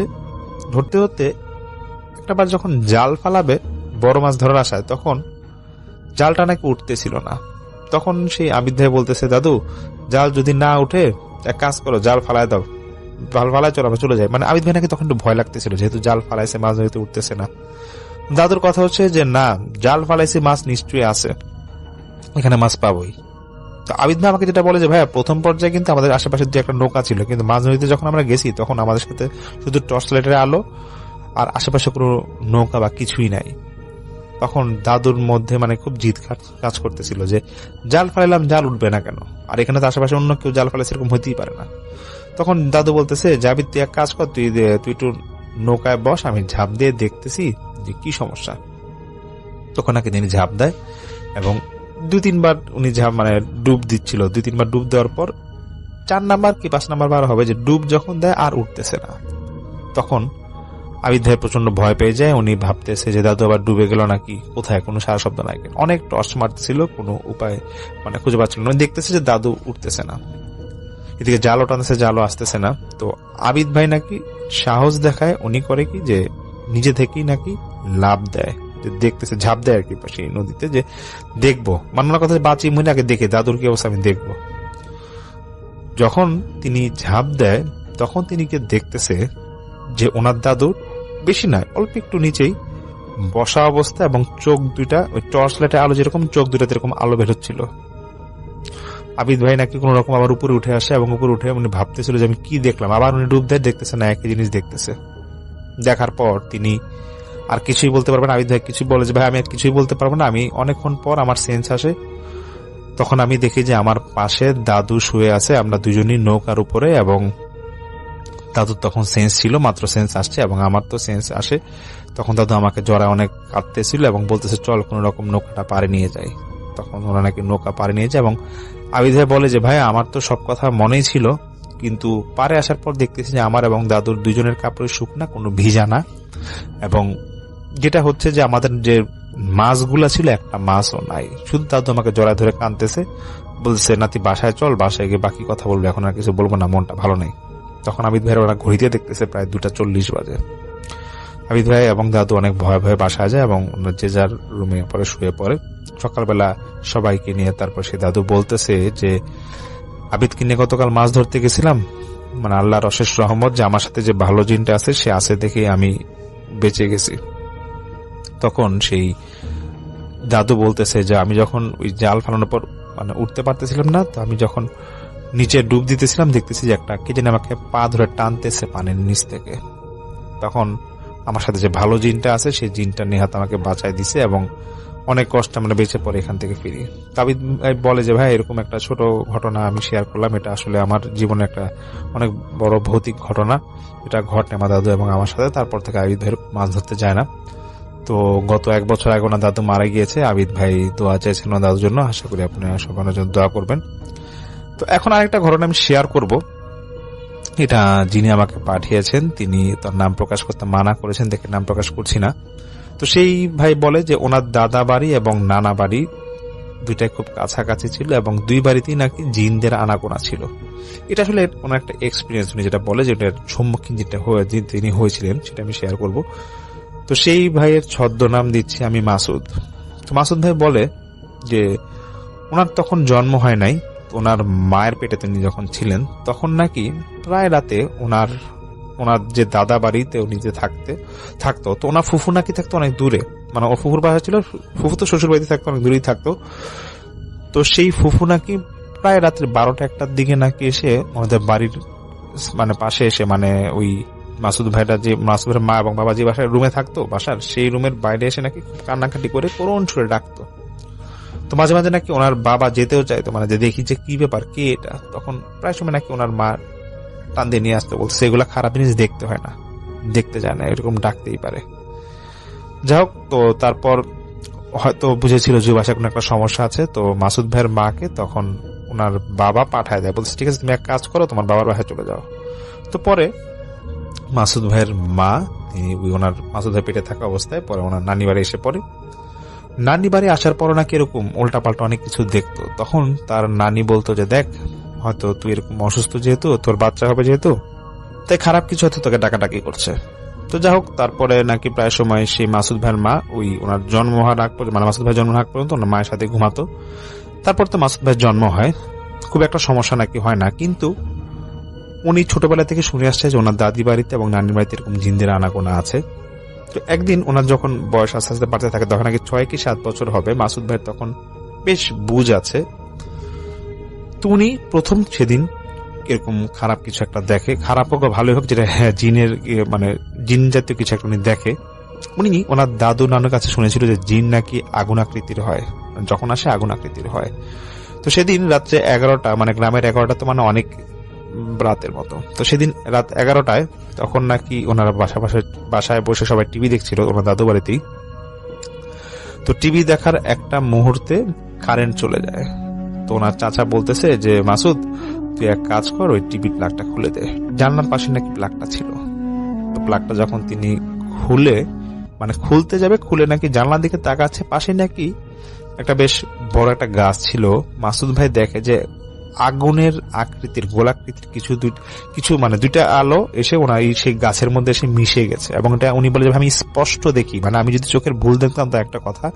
তখন সঙ্গে সঙ্গে এসে আমার মাকে বলি, মা বলতেছে যেগুলা এরকম ঘটেই বাবা বাদ দে। তারপর ওনার যখন ক্লাস 8-এর উনি ফাইনাল পরীক্ষা হবে, মাসুদ ভাই বলে যে ভাই মাঝে মাঝে আমার বাড়ির কাছে একটা আঙ্কেল আছে, সেই আঙ্কেলের বাসায় পড়তে যেতাম। তো সেখানে একটা ঘটনা ঘটে যে আমি একদিন আমার অঙ্ক পরীক্ষা, তো আমি অঙ্ক পরীক্ষার আগের দিন আমি অনেক রাত ধরে ওই আঙ্কেলের কাছে পড়তেছিলাম। বলতেছে বেশিক্ষণ দূরত্ব না, মানে 5 মিনিট হয়ে গেলে আমাদের বাড়ি, কিন্তু আশেপাশে বেশ গাছপালা সেই রাস্তায়। তখন যেটা ঘটে যে সেই মাসুদ ভাই নাকি সেই আঙ্কেলের বাসায় যে উনি পড়ালেখা করে রাত 12টার দিকে যখন বাসায় যাবে, তো সেই আঙ্কেল বলতেছে মাসুদ তুমি একা যেও না, আমি তোমাকে পৌঁছায় দিই। তখন মাসুদ ভাই বলতেছে যে না সমস্যা না আঙ্কেল, আমি অল্প রাস্তা যেতেই পারবো। কারণ উনি নাকি মাঝে মাঝে এরকম রাতে আসতো, ওই পড়ালেখা যদি কখনো বেশি রাত করে পড়তে হতো, এরকম নাকি উনি আসতে লেট হতো ওনার।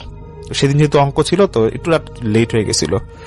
তো মাসুদ ভাই বলতেছে, ভাই আমি যখন একা আসি তখন আমি নিজে থেকে গুনগুন করে গান গাইতাম অথবা ওই যে হামনাত এগুলা পড়তাম, পড়তে পড়তে এসে পড়তাম। তো সেদিন যখন আমি হাঁটা শুরু করি, একটা বাঁশ গাছ মানে বাঁশ ঝাড়ের মতো একটা ছিল, আমি দেখতেছি যে বাঁশ ঝাড়ের বাঁশটা ঠিক আমি যখন এটা ক্রস করব তখন আমার সামনে এসে পড়ছে, মনে হচ্ছে যে কেউ ধাক্কা দিয়ে এটা ফালাই দিছে।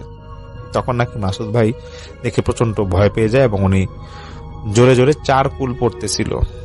যখন পড়তেছে তখন নাকি সেই বাসটা নাকি অটোমেটিক সোজা হয়ে আবার নিজের জায়গায় চলে গেছে এবং একটা গোংরানির আওয়াজ আসতেছিল সেই বাঁশঝাড় থেকে।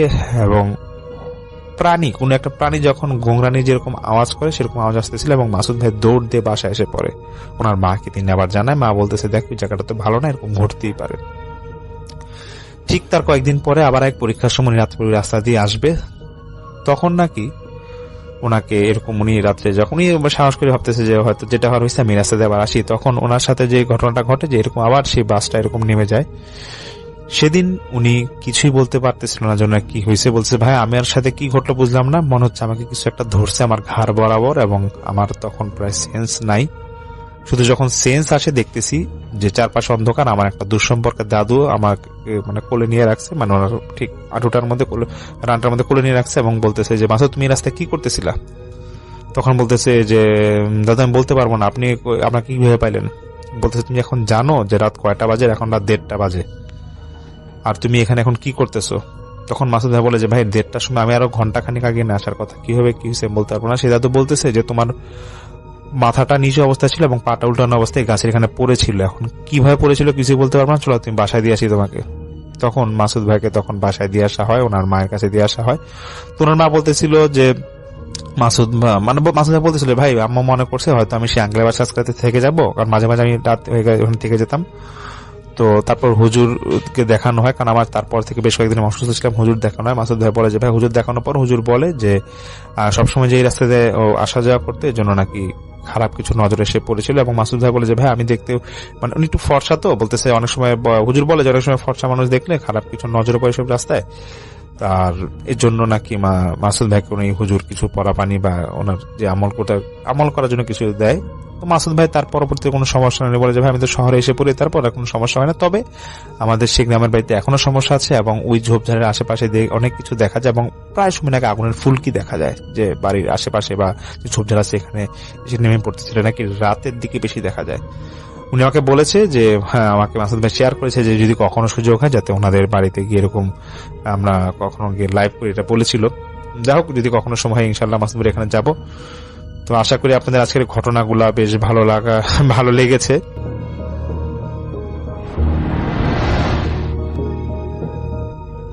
আসসালামু আলাইকুম রাসেল ভাই, আমি আপনাকে এখন যে স্টোরিটি শেয়ার করতেছি আশা করি আপনি আমার এই অডিও ক্লিপটি প্লে করবেন। গ্রামটার নাম এখন কেউ উচ্চারণ করতে চায় না, অথচ একই সময় এই গ্রামে ছিল শাহপরান উচ্চ বিদ্যালয়। চারপাশে খোলা মাঠ, পুরনো গাছ আর মাঝখানে দাঁড়িয়ে থাকা লাল ইটের দোতলা বিল্ডিং দূর থেকেই নজর পড়তে লাগলো। কিন্তু প্রায় 10 বছর আগে হঠাৎ করেই স্কুলটা বন্ধ হয়ে যায়। অফিসিয়ালি বলা হয় ছাত্র সংখ্যা কমে যাওয়ার কারণে স্কুলটা বন্ধ হয়ে যায়, কিন্তু যারা কাছাকাছি থাকে তারা জানে শেষ কয়েক মাস স্কুলে অদ্ভুত কিছু ঘটতে শুরু করছিল।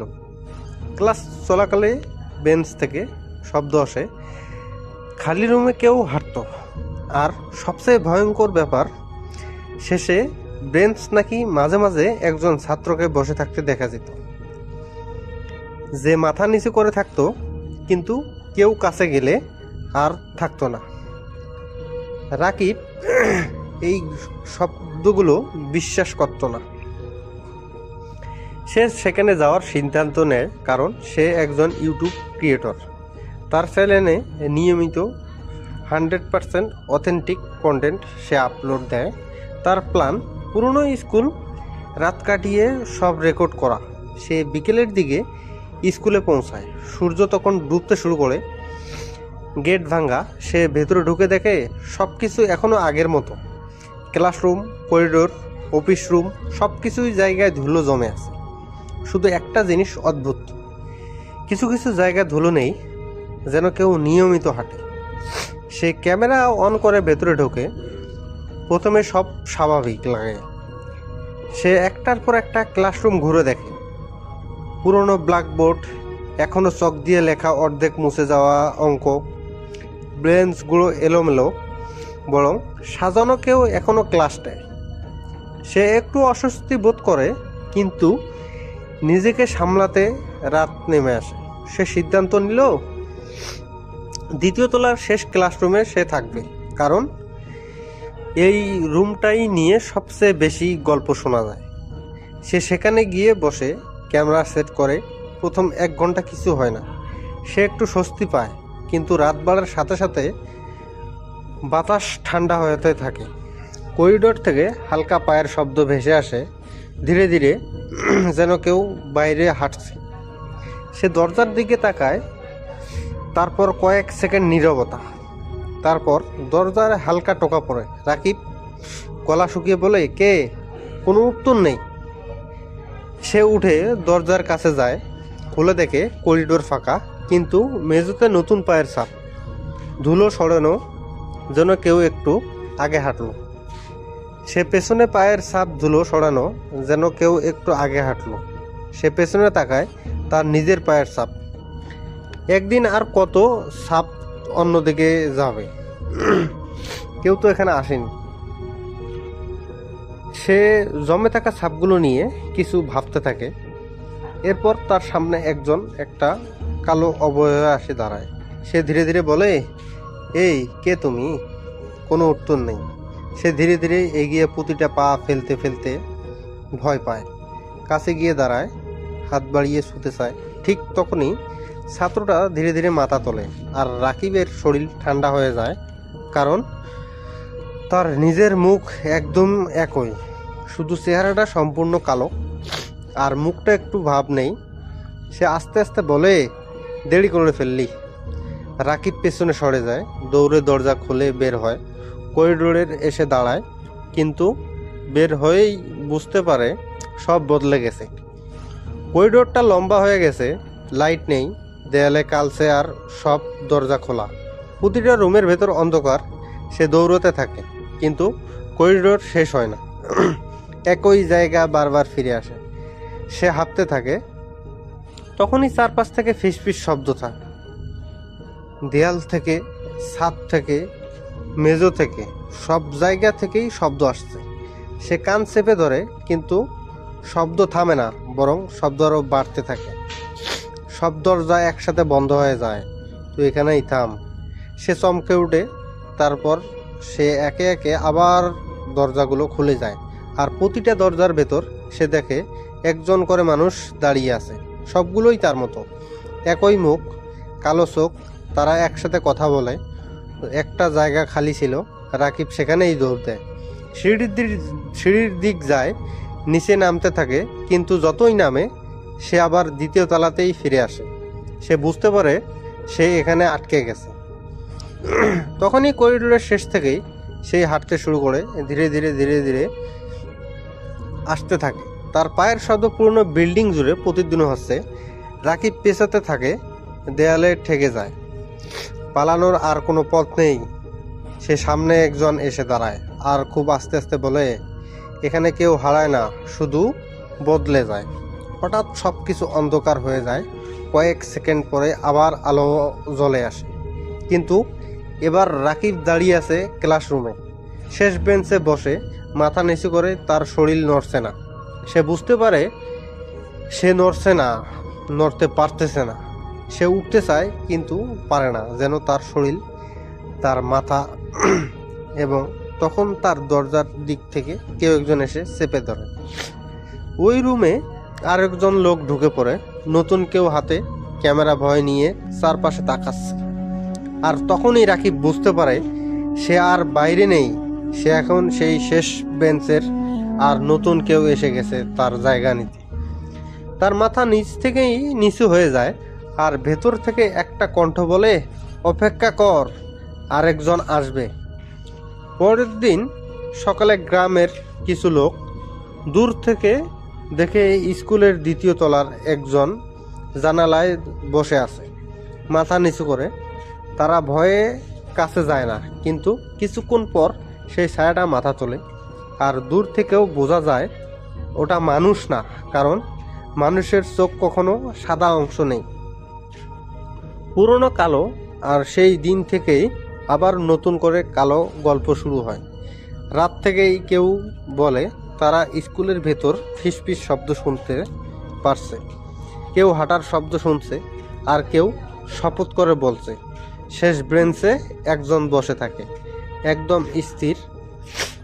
আর যদি কেউ ভুল করে খুব কাছে যায়, সে আর আগের মতো ফিরে আসে না, কারণ সেই স্কুল সবসময় একটা সিট খালি রাখা হয় নতুন কারো জন্য।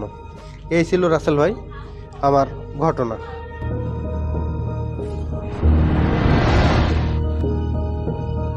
এই তৃতীয় কাহিনীটা হচ্ছে মাসুদ ভাইয়ের সেই যে দুর্ঘটনা একটু আগে যেটি শেয়ার করেছি তার পরবর্তী সময় একদিন মাসুদ ভাইরা তাদের বাসায় তিনি এবং তার ভাই রাতে গল্প গুজব করতে করতে শুয়ে আছেন এবং তারা ঘুমিয়ে যাবেন একটা সময়, এবং দুই ভাই মিলে তারা মাঝে মাঝেই গল্প করতেন শুয়ে শুয়ে। তাদের বিছানা ছিল দুই পাশে, তাদের একটা রুমে দুই ভাই মাঝে মাঝেই সেখানে থাকতেন এবং তারা গল্প করতেন, আড্ডা দিতেন। কারণ ভাইদের বয়সে যে খুব বেশি ডিফারেন্স তা না, তারা বেশ ফ্রি ছিলেন ভাইরা। তো এরকম একদিন শুয়ে শুয়ে তারা গল্প করছেন এবং রাত বেশ হয়ে গেছে, গভীর হয়ে গেছে, এবং তারা অতিপ্রাকৃত জিনিস নিয়েও গল্প করছিলেন। তো গল্প করতে করতে যেটা হয়, হঠাৎ করে মাসুদ ভাই চুপ হয়ে যায় এবং তিনি বুঝতে পারেন সেই যে স্মেল তিনি পেয়েছিলেন সেরকম একটা স্মেল সেই রুমে খুব আস্তে আস্তে দানা বেঁধে উঠল এবং ভারী হয়ে সে রুমটা স্মেল হয়ে গেল।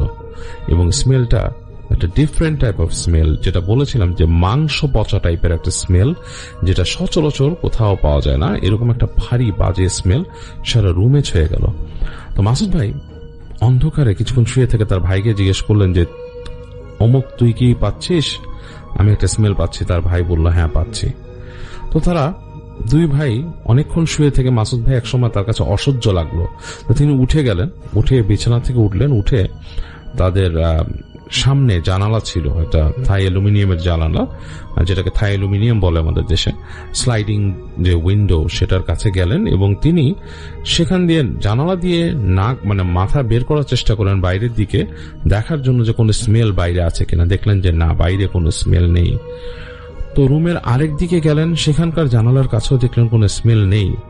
রুমের সাথে যে অ্যাটাচ বাথরুম, সেখান থেকে কোনো স্মেল আসছে না, কিন্তু রুমের একটা জায়গা দিয়ে মনে হচ্ছে স্মেলটা ঘুরে ঘুরে বেড়াচ্ছে, লাইক কোনো একজন মানুষ যদি গায়ে কোনো নোংরা জিনিস নিয়ে হেঁটে বেড়ায়, আপনার আশপাশ দিয়ে গন্ধটা যেরকম আপনার নাকে বাড়ি মারবে সেরকমই বাড়ি মারছে, এবং তার ভাইরও মাঝে মাঝে লাগছে।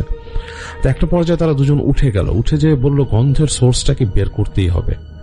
তো দুই ভাই মিলে তারা যেটা করলো, বেরিয়ে এলো করিডোরে, এবং করিডোরে এসে তারা দেখছে যে এইখানে গন্ধটা সেরকম নাই, কিন্তু গন্ধটা মনে হচ্ছে যে কেমন জানি একটা যাওয়া আসার মধ্যে আছে, মুভ করছে।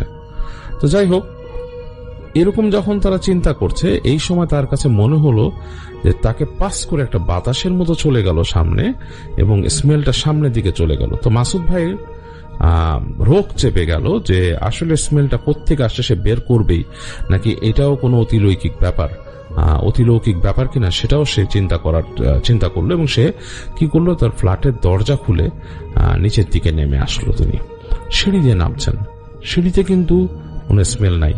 তিনি একটু অবাকই হলেন, সিঁড়িতে নাই, এবং নেমে আসলেন একদম সোজা তাদের জানালার সোজা যে বাইরের দিকটা, সেখানে গেলেন, সেখানেও কোনো স্মেল নেই। যেই পরিমাণ স্মেল সেখানে ছিল, তাকে বলতে হবে যে স্মেলটা ভয়ঙ্কর রকমের স্মেল, এটা তৈরি হওয়ার জন্য বিশাল একটা কোনো সোর্স দরকার, সেরকম কিছুই নেই। রাত অনেক হয়ে গেছে, গ্যারাজের লাইট প্রায় নেভানো, গ্যারাজের মধ্যে একটা বাতি জ্বলছিল এই পাশে, অল্প লাল বাতি, এবং সেটার আলো হালকা এই পাশে পড়ছে। তো তিনি তার ভাইকে নিয়েই গেছেন, বলল যে একা যেতে তিনি সাহস পাচ্ছেন না, তো ভাইও আছে সাথে। তো এই পাশে চেক করলেন, কিছুই নাই। তো ভাইকে বললো আসলে ব্যাপারটা খুব অবাক করা না? বললো হ্যাঁ। ভাই তো বললো হ্যাঁ, যে একটু অবাক করে, আসলে স্মেলটা কোথাও নাই, বাসার মধ্যে নাই, বাসার বাইরে নাই, তারা বাসার বাইরে এসে চেক করছে, সেখানেও নাই। তো গ্যারেজের এই মাথা আর ওই মাথাও তারা দুজন হেঁটে বেড়ালো, কোনো স্মেল পেল না। তো এই অবস্থা তখন সবকিছু চেক করে মাসুদ ভাইরা উপরে উঠে যাবে তখন। তো মাসুদ ভাইয়ের ভাই হাঁটছে আগে এবং তিনি পিছনে। তো যখন তিনি সিঁড়িতে উপরে উঠছে, হঠাৎ করে তার কাছে মনে হলো ঠিক স্মেলটা তার একদম পেছনে চলে আসছে। তো তিনি পেছন ফিরে তাকালেন সাথে সাথে, এবং পেছন ফিরে তাকিয়ে যেটা দেখলেন, একটা পিলার ছিল সিঁড়ির গোড়ায়, মানে সিঁড়ি থেকে একটু সামনে। সে পিলারের সামনে মনে হলো একটা কালো অবয়ব, ওই যে তিনি দেখেছিলেন সেরকম একটা কালো অবয়ব সেখানে দাঁড়ানো, কিন্তু সেটা ধোঁয়ার মতো কাঁপছে। লাইক আমরা যদি আগুন জ্বালাই, আগুনের উপরে কিন্তু একটা হিট ওয়েভ কাঁপে, সেরকম একটা কালো অবয়ব কাঁপছে, বেশ লম্বা একটা মানুষের মতো রূপ। তো মাসুদ ভাইয়ের বুকের মধ্যে ধক করে উঠলেন এবং তিনি প্রচন্ড ভয় পেয়ে গেলেন। খুব দ্রুত তার ভাইকে নিয়ে তিনি উপর উঠে গেলেন এবং উঠে গিয়ে ঘরে ঢুকে গেলেন, দরজাটা লাগিয়ে দিলেন, মানে বাসার দরজা লাগিয়ে দৌড়ে রুমে চলে আসলেন। এবং রুমে এসে দেখলেন তখন কিন্তু কোনো স্মেল নাই, রুম কিন্তু স্মেল শূন্য। তাড়াতাড়ি বিছানা উঠে গেলেন, শুয়ে পড়লেন। তারপর যখন ঘুমিয়ে যাচ্ছেন, গভীর রাত্রে আবার সে স্মেলটা তার রুমে আসলো এবং মনে হলো সারা রুম জুড়ে স্মেলটা বিচরণ করলো। তিনি ভয়ে আর কোনো শব্দ করলেন না, মাসুদ ভাই ঘুমিয়ে গেলেন। তো যাই হোক, এটা ছিল মাসুদ ভাইয়ের স্মেল নিয়ে বলা শেষ কাহিনী। কিন্তু কাহিনীটা হয়তো আপনাদের কাছে কতটুকু ভয়ের মনে হয়েছে আমি জানি না, তবে এতটুকু আমি বলবো যে স্মেল জিনিসটা কিন্তু ফর রিয়েল। এরকম ব্যাপার স্যাপার ঘটে এবং এরকম অতিপ্রাকৃত জিনিস, বিশেষ করে যেগুলো খুব খারাপ জিনিস, সেগুলো চলাফেরা করলে একটা বাজে স্মেল আসে। এটার অ্যাকচুয়াল প্রমাণ আমি নিজেও পেয়েছি অনেকবার, এবং আমি শুনেছি অনেক আলেমদের কাছে এই ধরনের জিনিস আসে। আর ওই যে হিট ওয়েভের মতো একটা জিনিস, সেটার আরেকটা কাহিনী আপনাদেরকে আমি বলি। সেটা আমার এক আত্মীয় দেখেছিল। তিনি তার বাসাটা হচ্ছে মিরপুরের কোনো একটা জায়গায়, এবং তিনি যেখানে থাকেন সেই জায়গাটা, মিরপুরের যে জায়গাটা ছিল বেশ নীরব নিথর একটা জায়গা, মানে আশেপাশে মানে খুব ঘন বসতি ছিল না সেই সময়। আশেপাশে অন্যান্য বিল্ডিং একটার থেকে একটা অনেক দূরে ছিল, বেশ ফাঁকা ফাঁকা প্লট ছিল। তো তিনি যেটা করেন, তিনি রাতের বেলা হঠাৎ করে রাত 8টা-9টার দিকে বাসা থেকে নিচে নামবেন, কোন একটা কারণে তাকে যেতে হবে একটা দোকানে। তো বেশ একটু দূরে, মানে বাসা থেকে দূরে, এবং তাকে নামতে হবে সিঁড়ি দিয়ে। তো তিনি নামছেন সিঁড়ি দিয়ে। তো তাদের যে বাসার যে সিঁড়ি ঘর, সেখানে অনেক সময় টেনেন্ট যারা ছিল, ভাড়াটিয়ারা, তারা কি করতো, দরজার বাইরে তাদের ময়লার যে ব্যাগটা, মানে গার্বেজ ব্যাগটা, সেটা রেখে দিত ঠিক দরজার পাশে। তো এটা প্রায়ই হতো, এবং হাজার মানা করা সত্ত্বেও টেনেন্টরা শুনতো না। তো ওই দিন তিনি বাসার থেকে বেরিয়ে সিঁড়ি দিয়ে নামছেন। তো ওনার নিজের ফার্স্ট ল্যান্ডিং এ নামার পর তিনি সামনে যেয়ে দেখেন ময়লার একটা ব্যাগ রাখা, মানে পাশের ফ্ল্যাটের পাশে মানে একটা ময়লার ব্যাগ রাখা কেউ রেখেছে, এবং সেইখানে একটা বিড়ালের মতো, সেখানে কিন্তু লাইট আছে, আলো আছে, আলোতে দেখা যাচ্ছে একটা বিড়াল, কিন্তু ঠিক বিড়াল না, বিড়ালের মতোই অতটুকুই শেপ, কিন্তু সেটা মনে হচ্ছে আগুনের একটা মানে ফ্লেম, মানে হিট ওয়েভের মতো, মানে সেটার যে অবয়বটা মনে হচ্ছে ভৌতিক কোনো শরীর না, মানে সেটার কোনো অবকাঠামোটা শক্ত কোনো শরীর না, সেটা বায়বীয় শরীর, এবং সেটা এরকম কাঁপছে। এবং উনি যখন নাকি সিঁড়ির ল্যান্ডিং এ আসলো, সিঁড়িতে কিন্তু আর কেউ নাই, তিনি একা। হঠাৎ করে মনে হলো তার দিকে, সেটা ফিরে তাকালো, এবং তিনি তাকিয়ে দেখলেন সেই যে বায়বীয় যে পদার্থটা, মানে সেই যে হিট ওয়েভের মতো দেখতে যে বিড়ালটা, সেটা দুটো চোখ আছে, জলজল করছে, একদম রাতে অন্ধকারে যেরকম জ্বলে সেরকম জ্বলছে ওই অল্প আলোতে সিঁড়ি ঘরের। তো তিনি কিছুটা ভয় পেয়ে গেলেন, যে আমার যে রিলেটিভ ছিলেন তিনি কিছুটা ভয় পেয়ে গেলেন। একবার ভাবছেন তিনি নামবেন কি নামবেন না, কিন্তু তার নামাটাও জরুরি ছিল, তিনি কোনো জরুরি কারণেই নামছেন। তো তিনি মনে করলেন বা তিনি বুঝতে পারলেন সেই যে বিড়ালটা, সে কিছু একটা খাচ্ছিল, ময়লা বা সামথিং খাচ্ছিল সেখানে। তো উনি দোয়া পড়তে পড়তে এক এক পা করে সিঁড়ি দিয়ে নামলেন। সিচুয়েশনটা কিন্তু ভয়ঙ্কর, আপনারা কেউ যদি এরকম একটা সিচুয়েশনে পড়েন তাহলে বুঝবেন। তো তিনি দেখলেন তিনি যখন দোয়া পড়তে পড়তে এক একটা স্টেপ নামছেন, তখন সেই যে মানে জলীয় বাষ্পের মতো বিড়ালটা, এটা মানে বিড়াল বলবো না, তার কোনো কিন্তু আসলে শরীর নেই, বোঝা যাচ্ছে যে সেটা একটা হিট ওয়েভের মতো দেখা যাচ্ছে, কিন্তু এটার কিন্তু শরীর নেই, সেটা একটু একটু করে পিছিয়ে গেল, এবং তিনি যখন সিঁড়ির গোড়ায় আসলেন সেটা দোয়া পড়তে পড়তে সেই বিড়ালটা একটা দরজার সামনে যে সেটে গেল। তিনি যখন নাকি ওই সিঁড়ির ওই মানে চৌকিটা, সিঁড়ির যে ল্যান্ডিংটা ক্রস করে তাড়াতাড়ি নেমে গেলেন সিঁড়ির নিচে, তখন উনি দেখলেন ঘুরে সেই বিড়ালটাই আবার যে বসে সেই ময়লার ওখানে কিছু একটা খাচ্ছে, এবং বিড়ালটা এবার তার দিকে ফিরে তাকালো, চোখটা জল জল করছে এবং মুখটা বের করে সে তার সদন্ত দেখালো, তার ভেতরে যে টুথগুলা। বেশ ভয়ঙ্কর একটা সিন। তো তিনি বললেন যে দেখার সাথে সাথে বিড়ালটাকে দেখেই তার গুজবাম্প হয়েছিল, সারা শরীরে রোম দাঁড়িয়ে গেছিল, কিন্তু দাঁত বের করা যে দৃশ্যটা সেটা দেখার সাথে সাথে প্রচন্ড ভয় পেয়ে যান তিনি, প্রচন্ড রকমের গুজবাম্প হয় এবং তিনি ফিরে আসার সাহস পাচ্ছিলেন না নিজের বাসায়। তিনি বাইরে গিয়েছেন, প্রতিটা মুহূর্তে তিনি ভয় পাচ্ছিলেন, এবং তিনি যখন পরে সিঁড়িতে উঠে আসেন, দোয়া পড়তে পড়তে ওঠেন এবং সেই ল্যান্ডিং এর কাছে এসে তিনি আর বিড়ালটাকে দেখতে পান না। ময়লার ব্যাগটা ঠিকই আছে কিন্তু বিড়ালটা নেই। তো তিনি দোয়া পড়তে পড়তে আবার ওঠেন এবং তার শরীর ওই দিন ভারী হয়ে গিয়েছিল। ভারী বলতে কেমন একটা ফিল করছিল সারা রাত তিনি দোয়া পড়ে তিনি ছিলেন সেই রাতটা। তো এগুলো কিন্তু একদম মানুষের লাইফের সাথে ঘটে যাওয়া, একদম মানে এই ঘটনাগুলোর মধ্যে কোনো রকমের সন্দেহ নেই। যিনি আমার সাথে শেয়ার করেছেন তিনি এক্স্যাক্টলি মানে তিনি এই কোনো কাহিনী মানে অন্যভাবে বলার কিছু না, তার সাথে যা ঘটেছে সেটাই তিনি শেয়ার করেছেন আমার কাছে। তো মানে এই ছিল এই যেটা বললাম যে মাসুদ ভাই বলেছে যে হিট ওয়েভের মতো কোনো কিছু দেখা, এবং এরকম আরেকটা এই যে কাহিনী, যে হিট ওয়েভের মতো দেখা আরেকটা কাহিনী আপনাদের সাথে শেয়ার করলাম। আর এরপরে বলতে চাই যে আরেকটা কাহিনী, এবং এই কাহিনীটা একটু হয়তো বড় হতে পারে, তারপর আমি শেয়ার করে ফেলি আপনাদের সাথে।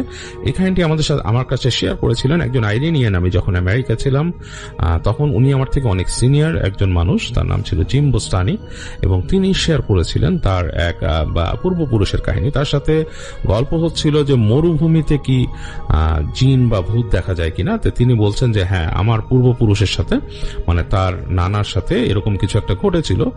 তো তিনি তার পূর্বপুরুষ যেটা ছিলেন যে তার বাড়ি ছিল এমন একটা জায়গায়, সেই জায়গাটা বেশ কোয়াইট একটা জায়গায়, বেশ খানিকটা দূরে, মানে শহর থেকে দূরে, যেটাকে মানে বলা হয় যে সেখান থেকে আসতে গেলে সেই সময় মানে বেশ মানে সময় নিয়ে আসতে হতো এবং গাড়ি প্রয়োজন হতো, অথবা কারো যদি ট্রাক থাকতো সেটাতে করে আসতো। বাট এরকম একটা ব্যাপার, বেশ আগের আমলের কাহিনী, অনেক আগের আমলের।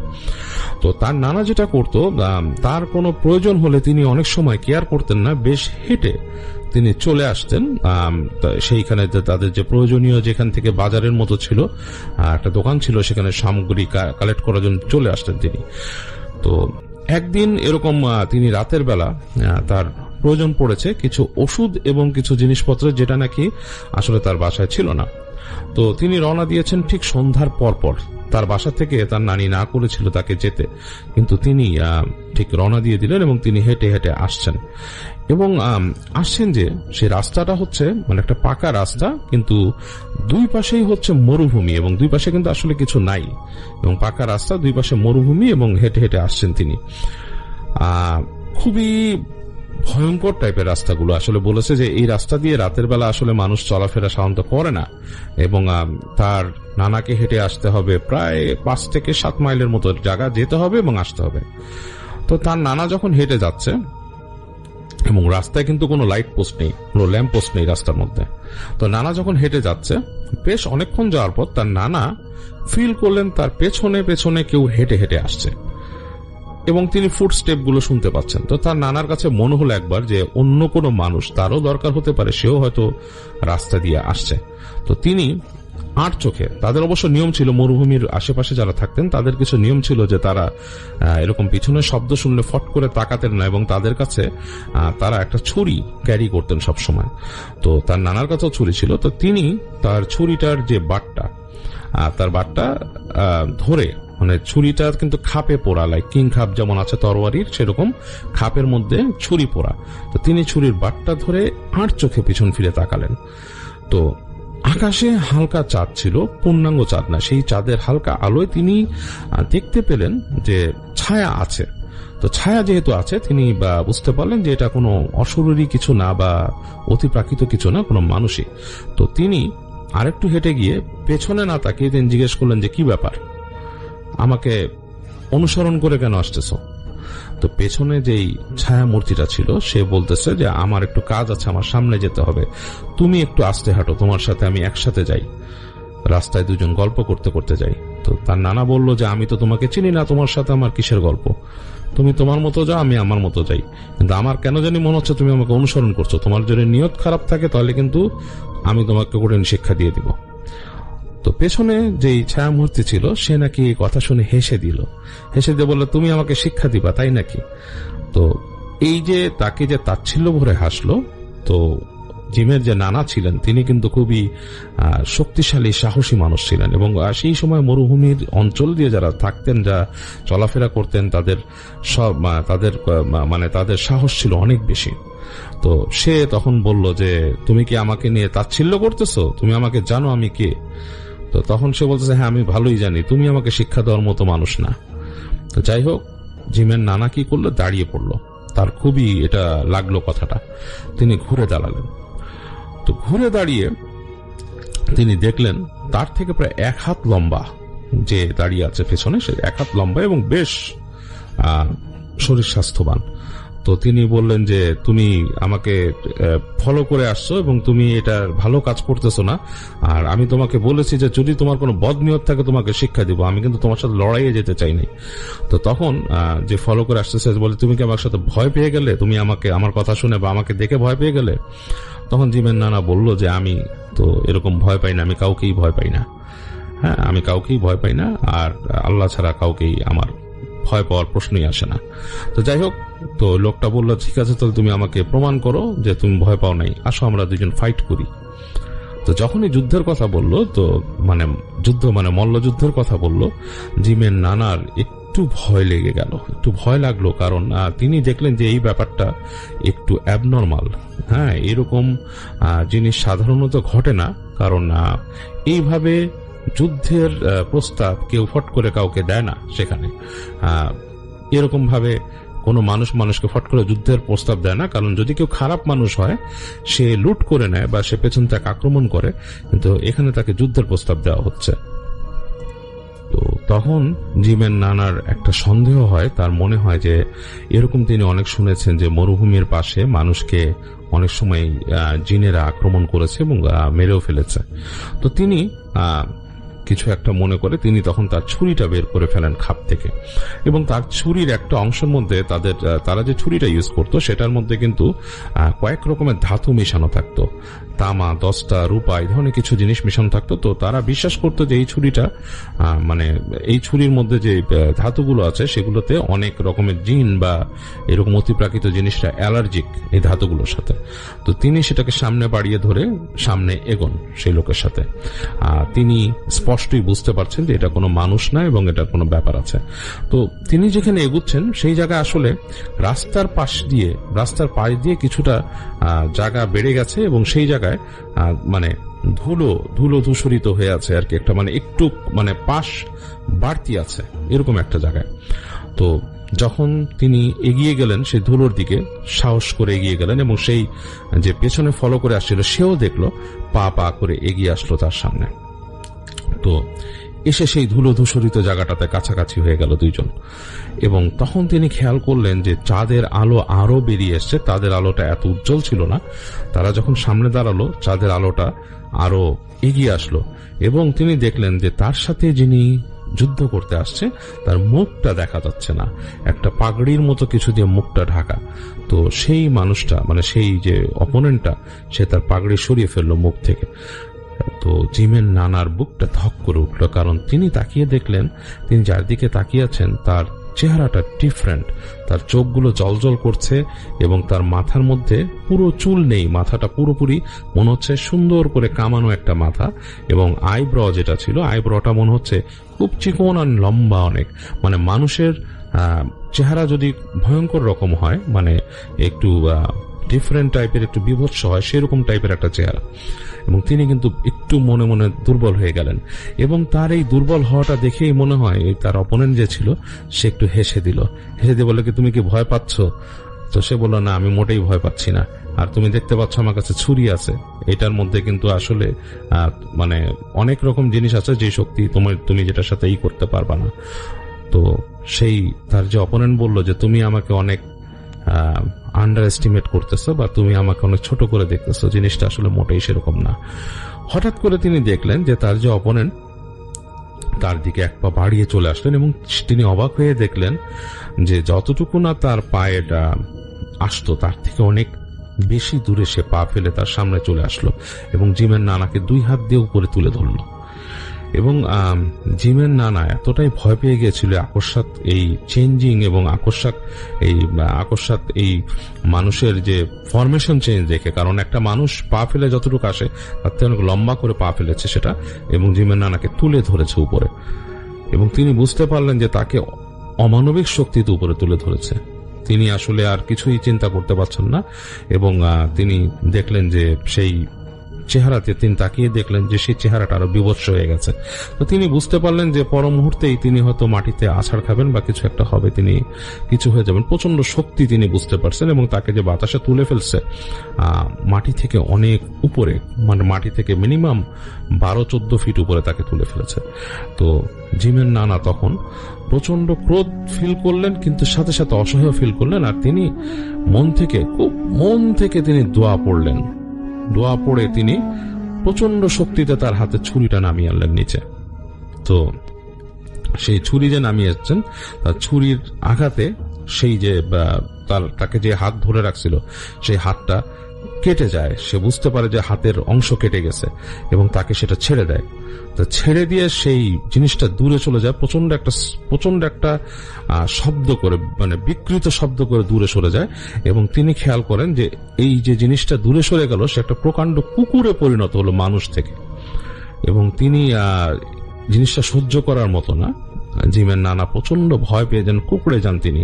কিন্তু তিনি প্রচন্ড বিশ্বাস নিয়ে তিনি দাঁড়িয়ে থাকেন ছুরিটা নিয়ে। তিনি ক্রমাগত তিনি দোয়া পড়তে থাকেন, তিনি চিন্তা করতে থাকেন। তিনি বুঝতে পারেন যে তিনি একটা অশরীরী জিনিসের সামনে হয়েছেন, এটা কোন একটা জিন এবং মরুর জিন।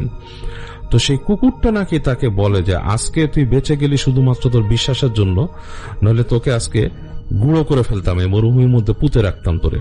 তিনি পুরো শুনতে পান যে সেই কুকুরটা তাদের ভাষায়, মানে তাদের সেই সময়, মানে তাদের যে আইরেনিয়ান ভাষায় যেভাবে তারা বলে, সেখানকার অ্যারাবিক যেরকম, সে বলে তোকে এই মরুভূমিতে পুঁতে রাখতাম, তুই আজকে বেঁচে গেলি এখানে। তো এই বলে সেই কুকুরটা গড়গড় গড়গড় করতে থাকে। তো জিমের নানা যেটা করে, সে তার ছুরিটা নিয়ে সাথে সাথে খাপে ভরে ফেলে এবং সে জায়গায় বসে দোয়া পড়া শুরু করে। সেখান থেকে আর নড়ে না, কারণ সে চিন্তা করে সে পেছনে ফিরলেই হয়তো তাকে আক্রমণ করতে পারে। তো সে যেটা করে, চোখ বন্ধ করে দোয়া পড়তে থাকে। তার চোখটা বন্ধ করে ফেলে এবং সে ওখানে বসে আর কিছু ভাবে না, আশেপাশের কিছু ভাবে না। সে প্রচন্ড বিশ্বাস নিয়ে দোয়া পড়তে থাকে এবং সে আল্লাহর সাহায্য চাইতে থাকে। তো কতক্ষণ হয়ে গেছে সে জানে না। এক সময় জিমের নানা বুঝতে পারে যে মৃদুমন্দ বাতাস বইতেছে এবং তার আশপাশ দিয়ে কিছু একটা চলাফেরা করতেছে। তো একটা সময় সে বুঝতে পারে যে কেউ নাই আশেপাশে, তার জায়গাটা ফ্রি হয়ে গেছে। এবং তিনি তখন উঠে দাঁড়িয়ে তিনি আর ওই দিকে যান না, তিনি তার বাসার দিকে দোয়া পড়তে পড়তে ব্যাক করতে থাকেন এবং তিনি ব্যাক করে চলে আসেন তার বাসায়। তো বাসায় ব্যাক করে চলে এসে তিনি তার স্ত্রীর সাথে কথা বলেন এবং তিনি সেই তার স্ত্রীকে তার ছোরা বের করে দেখান এবং ছোরার মধ্যে তখনও কিন্তু ব্লাড লেগেছিল, ভেজা ছিল ছোরাটা, এবং সেই যে ফ্লুইড ছিল ছোরার মধ্যে সেটাও কিন্তু কাইন্ড অফ লাইক মানুষের রক্তের মতোই ফ্লুইড ছিল এবং সেটার কালারটা একটু ডিফারেন্ট ছিল। এবং জিমের নানা তখন বলেছেন যে সেই যে জাতি জিনের সাথে যে তার নানা ফাইট করেছিলেন, সেখান থেকে তিনি বলেন যে তাদেরও ব্লিডিং হয় এবং তাদেরকেও মারলে তারা আঘাত পায়, যদি তাদেরকে আঘাত করা যায় সেইভাবে। তো তাদের পরিবারে নাকি সেই ছুরিটা অনেকদিন ছিল, তাদের একটা হেরিটেজের মতো, যে তার নানা যে জিনকে আঘাত করেছিলেন এবং জিনের সাথে লড়াইয়ে জিতেছিলেন সেই ছুরি দিয়ে। তো এই ছিল জিম বোস্তানির নানার কাহিনী।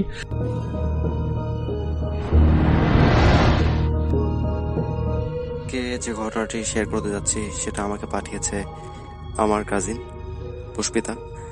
আর এই ঘটনাটি মূলত একটা ব্রিজকে নিয়ে।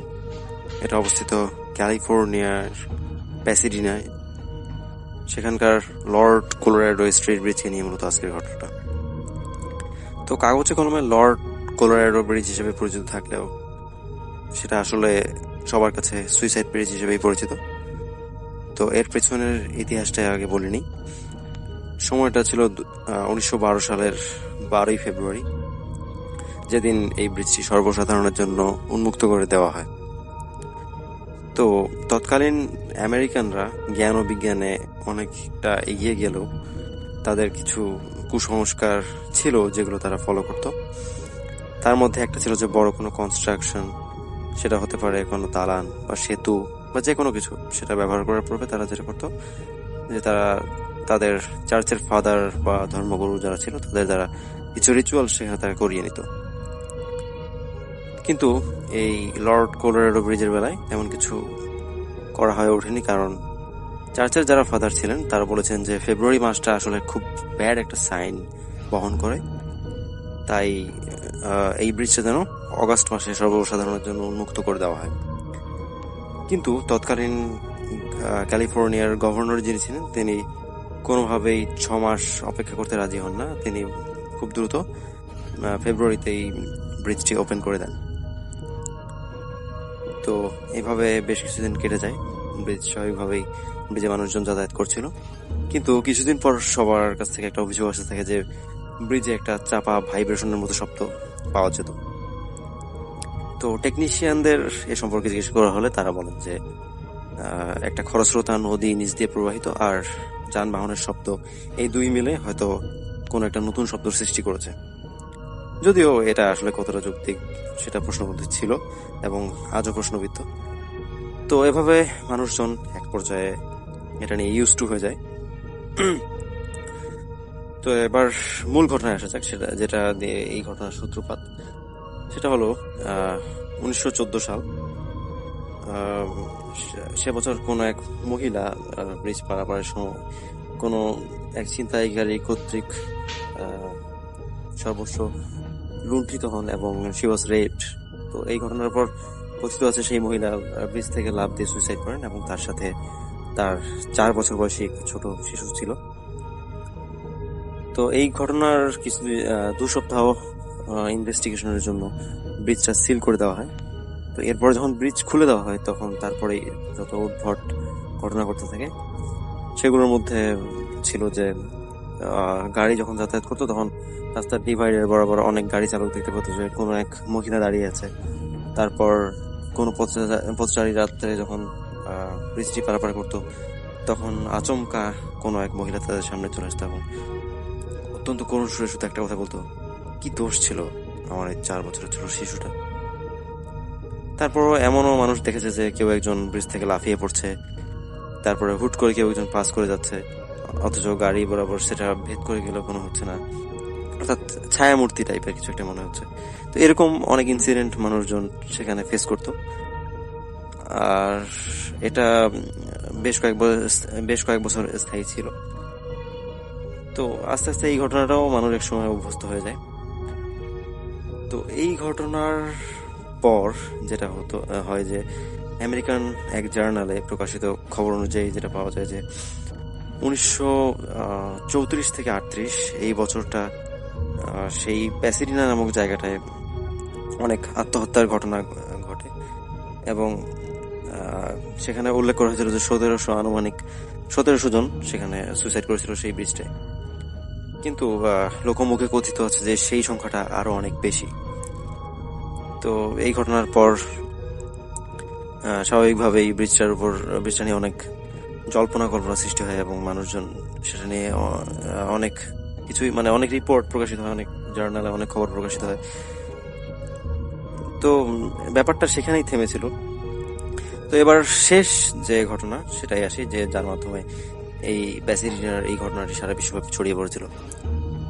তো এই ঘটনাটি এমন যে 4 জন বন্ধু ছিল, আমি তাদের ছদ্মনাম উল্লেখ করছি, ধরে নেই তাদের 4 জনের নাম হ্যারি, স্যাম, ম্যাক্স ও রয়।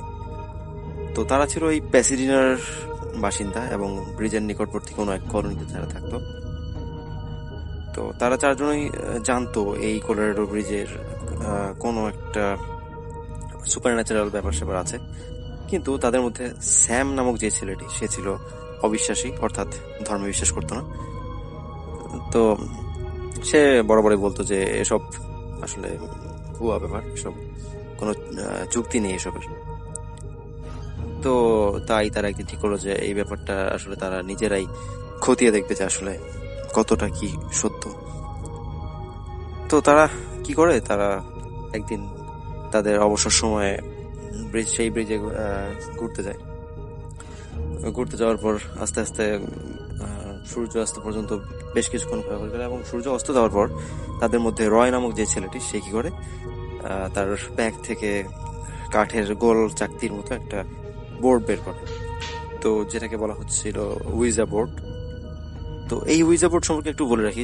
এই উইজা বোর্ডের যে প্রসেসগুলো সম্পন্ন করা হয় সেটা অনেকটা আপনারা প্ল্যানচেটের সাথে মিলে দিতে পারেন, যে প্ল্যানচেটের মতোই আসলে অনেকটা।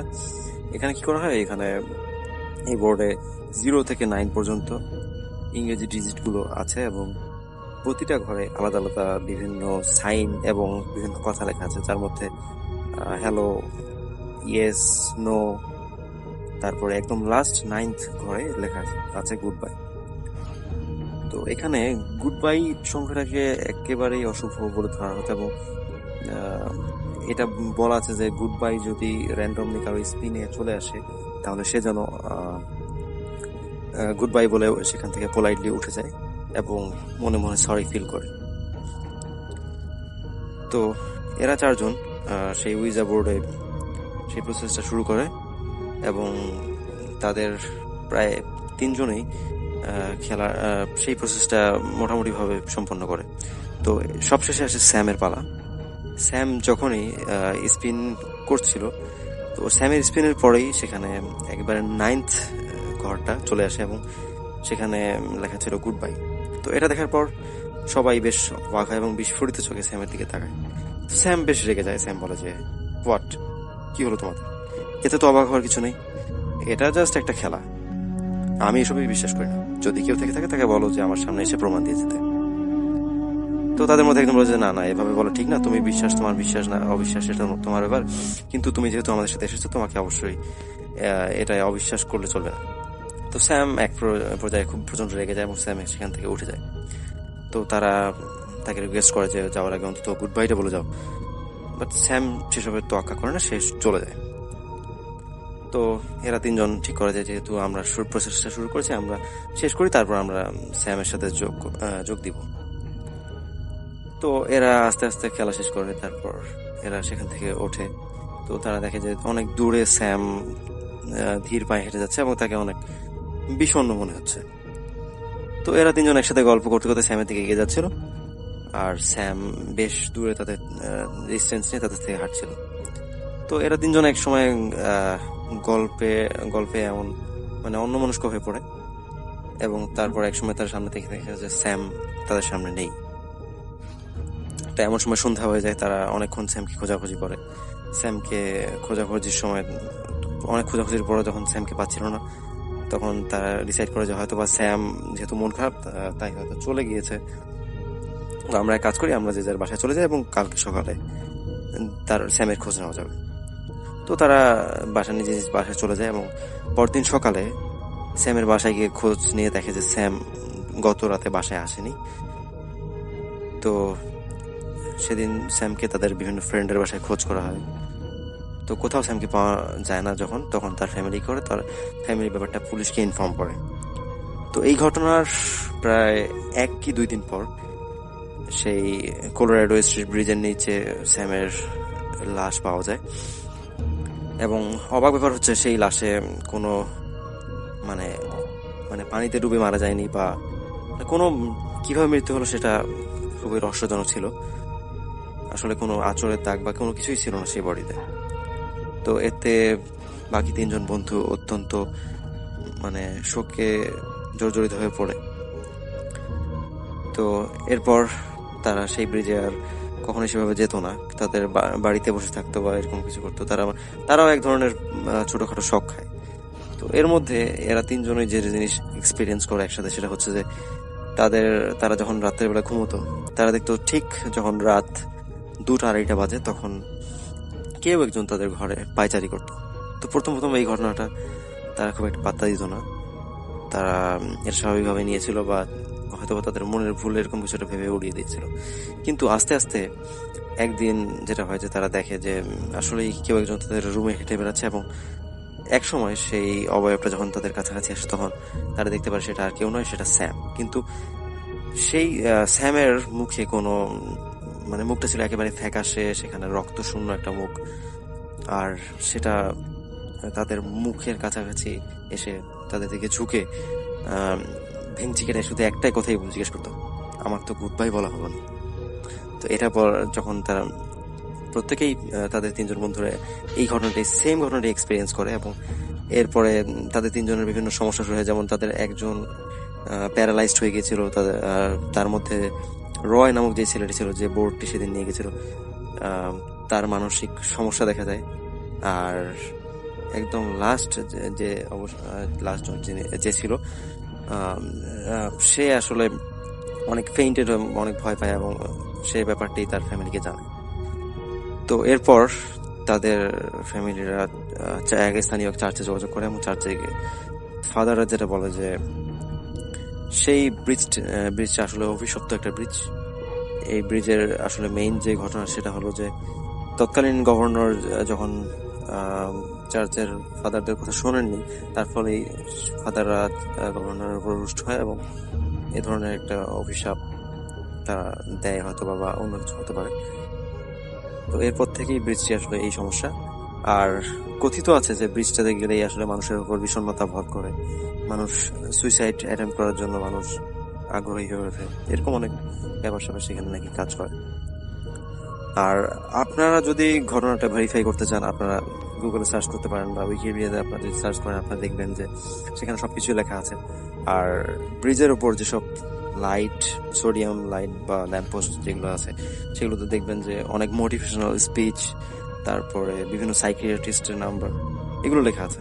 এবং লাস্টে প্রায় প্রতিটা ব্রিজ খুঁটির গায়ে একটা কথাই লেখা আছে যে if you think you have nothing, মানে যদি আপনি মনে করেন যে আপনার জীবনে সবকিছু শেষ বা আর কিছু পাওয়ার নেই, বা আপনার এই জীবন রাখার কোনো ইচ্ছা নেই, তবে শুধু আপনি একটা বারের জন্য হলেও আপনার নিকটজনের কথা ভাবুন, অথবা একটা সাইকিয়াট্রিস্টের কাছে এই কথাটি বলে যান। তো মূলত এই ছিল ঘটনা। ডিয়ার লিসেনার, আশা করি এই এপিসোডের মধ্যে আপনারা যে ঘটনাগুলো শুনতে পারলেন প্রত্যেকটি ঘটনাই ভালো লেগেছে। প্রতিনিয়ত এই ধরনের বাছাই করা ভয়ানক ঘটনা শুনতে এই চ্যানেলটি অবশ্যই সাবস্ক্রাইব করে নেবেন, আপনারা যাতে খুব সহজেই বাছাই করা ভয়ানক ঘটনাগুলো শুনতে পারেন। এই কারণেই বিভিন্ন জায়গা থেকে এই ঘটনাগুলো খুঁজে বের করে প্রতিনিয়ত রাত 10টা বাজে পাবলিশ করা হয়। তবে আপনারা এই বাছাই করা ভয়ানক ঘটনাগুলো অনেক পছন্দ করে থাকেন, তাই আমি প্রতিনিয়ত বিভিন্ন জায়গা থেকে এই ভয়ানক ঘটনাগুলো বাছাই করে প্রতিনিয়ত রাত 10টা বাজে পাবলিশ করে থাকি। যারা এখনো এই চ্যানেলটি সাবস্ক্রাইব করেননি আমি তাদেরকে বলতেছি, আপনারা প্রতিনিয়ত এই চ্যানেলে ঘটনা শুনতেই থাকুন, অবশ্যই আপনারা দেখতে পারবেন আমি সব থেকে বাছাই করা ভয়ানক ঘটনাগুলো এই চ্যানেলে পাবলিশ করে থাকি। আপনারা চাইলে এই চ্যানেলে ঘুরে আসতে পারেন, এই চ্যানেলে অসংখ্য এপিসোড পাবলিশ করা আছে যা শুধুমাত্র বাছাই করা ভয়ানক ঘটনা। তবে আপনাদের মাঝে কোন ঘটনাগুলো ভালো লাগে, আর যে রাসেল ভাই, আফনান ভাই, ডক্টর আলিফ ভাই, এদের মাঝে কার ঘটনা সব থেকে আপনার কাছে প্রিয়, অবশ্যই কমেন্ট সেকশনে জানিয়ে দেবেন। আমি পরবর্তী এপিসোডে ঠিক সেই ধরনের ঘটনা দেওয়ার চেষ্টা করব। তো আজকের জন্য এখানেই বিদায় নেব, আবারও আগামীকাল নতুন কিছু বাছাই করা ভয়ানক ঘটনা নিয়ে আপনাদের মাঝে চলে আসব। সকলেই ভালো থাকবেন, সুস্থ থাকবেন, আল্লাহ হাফেজ।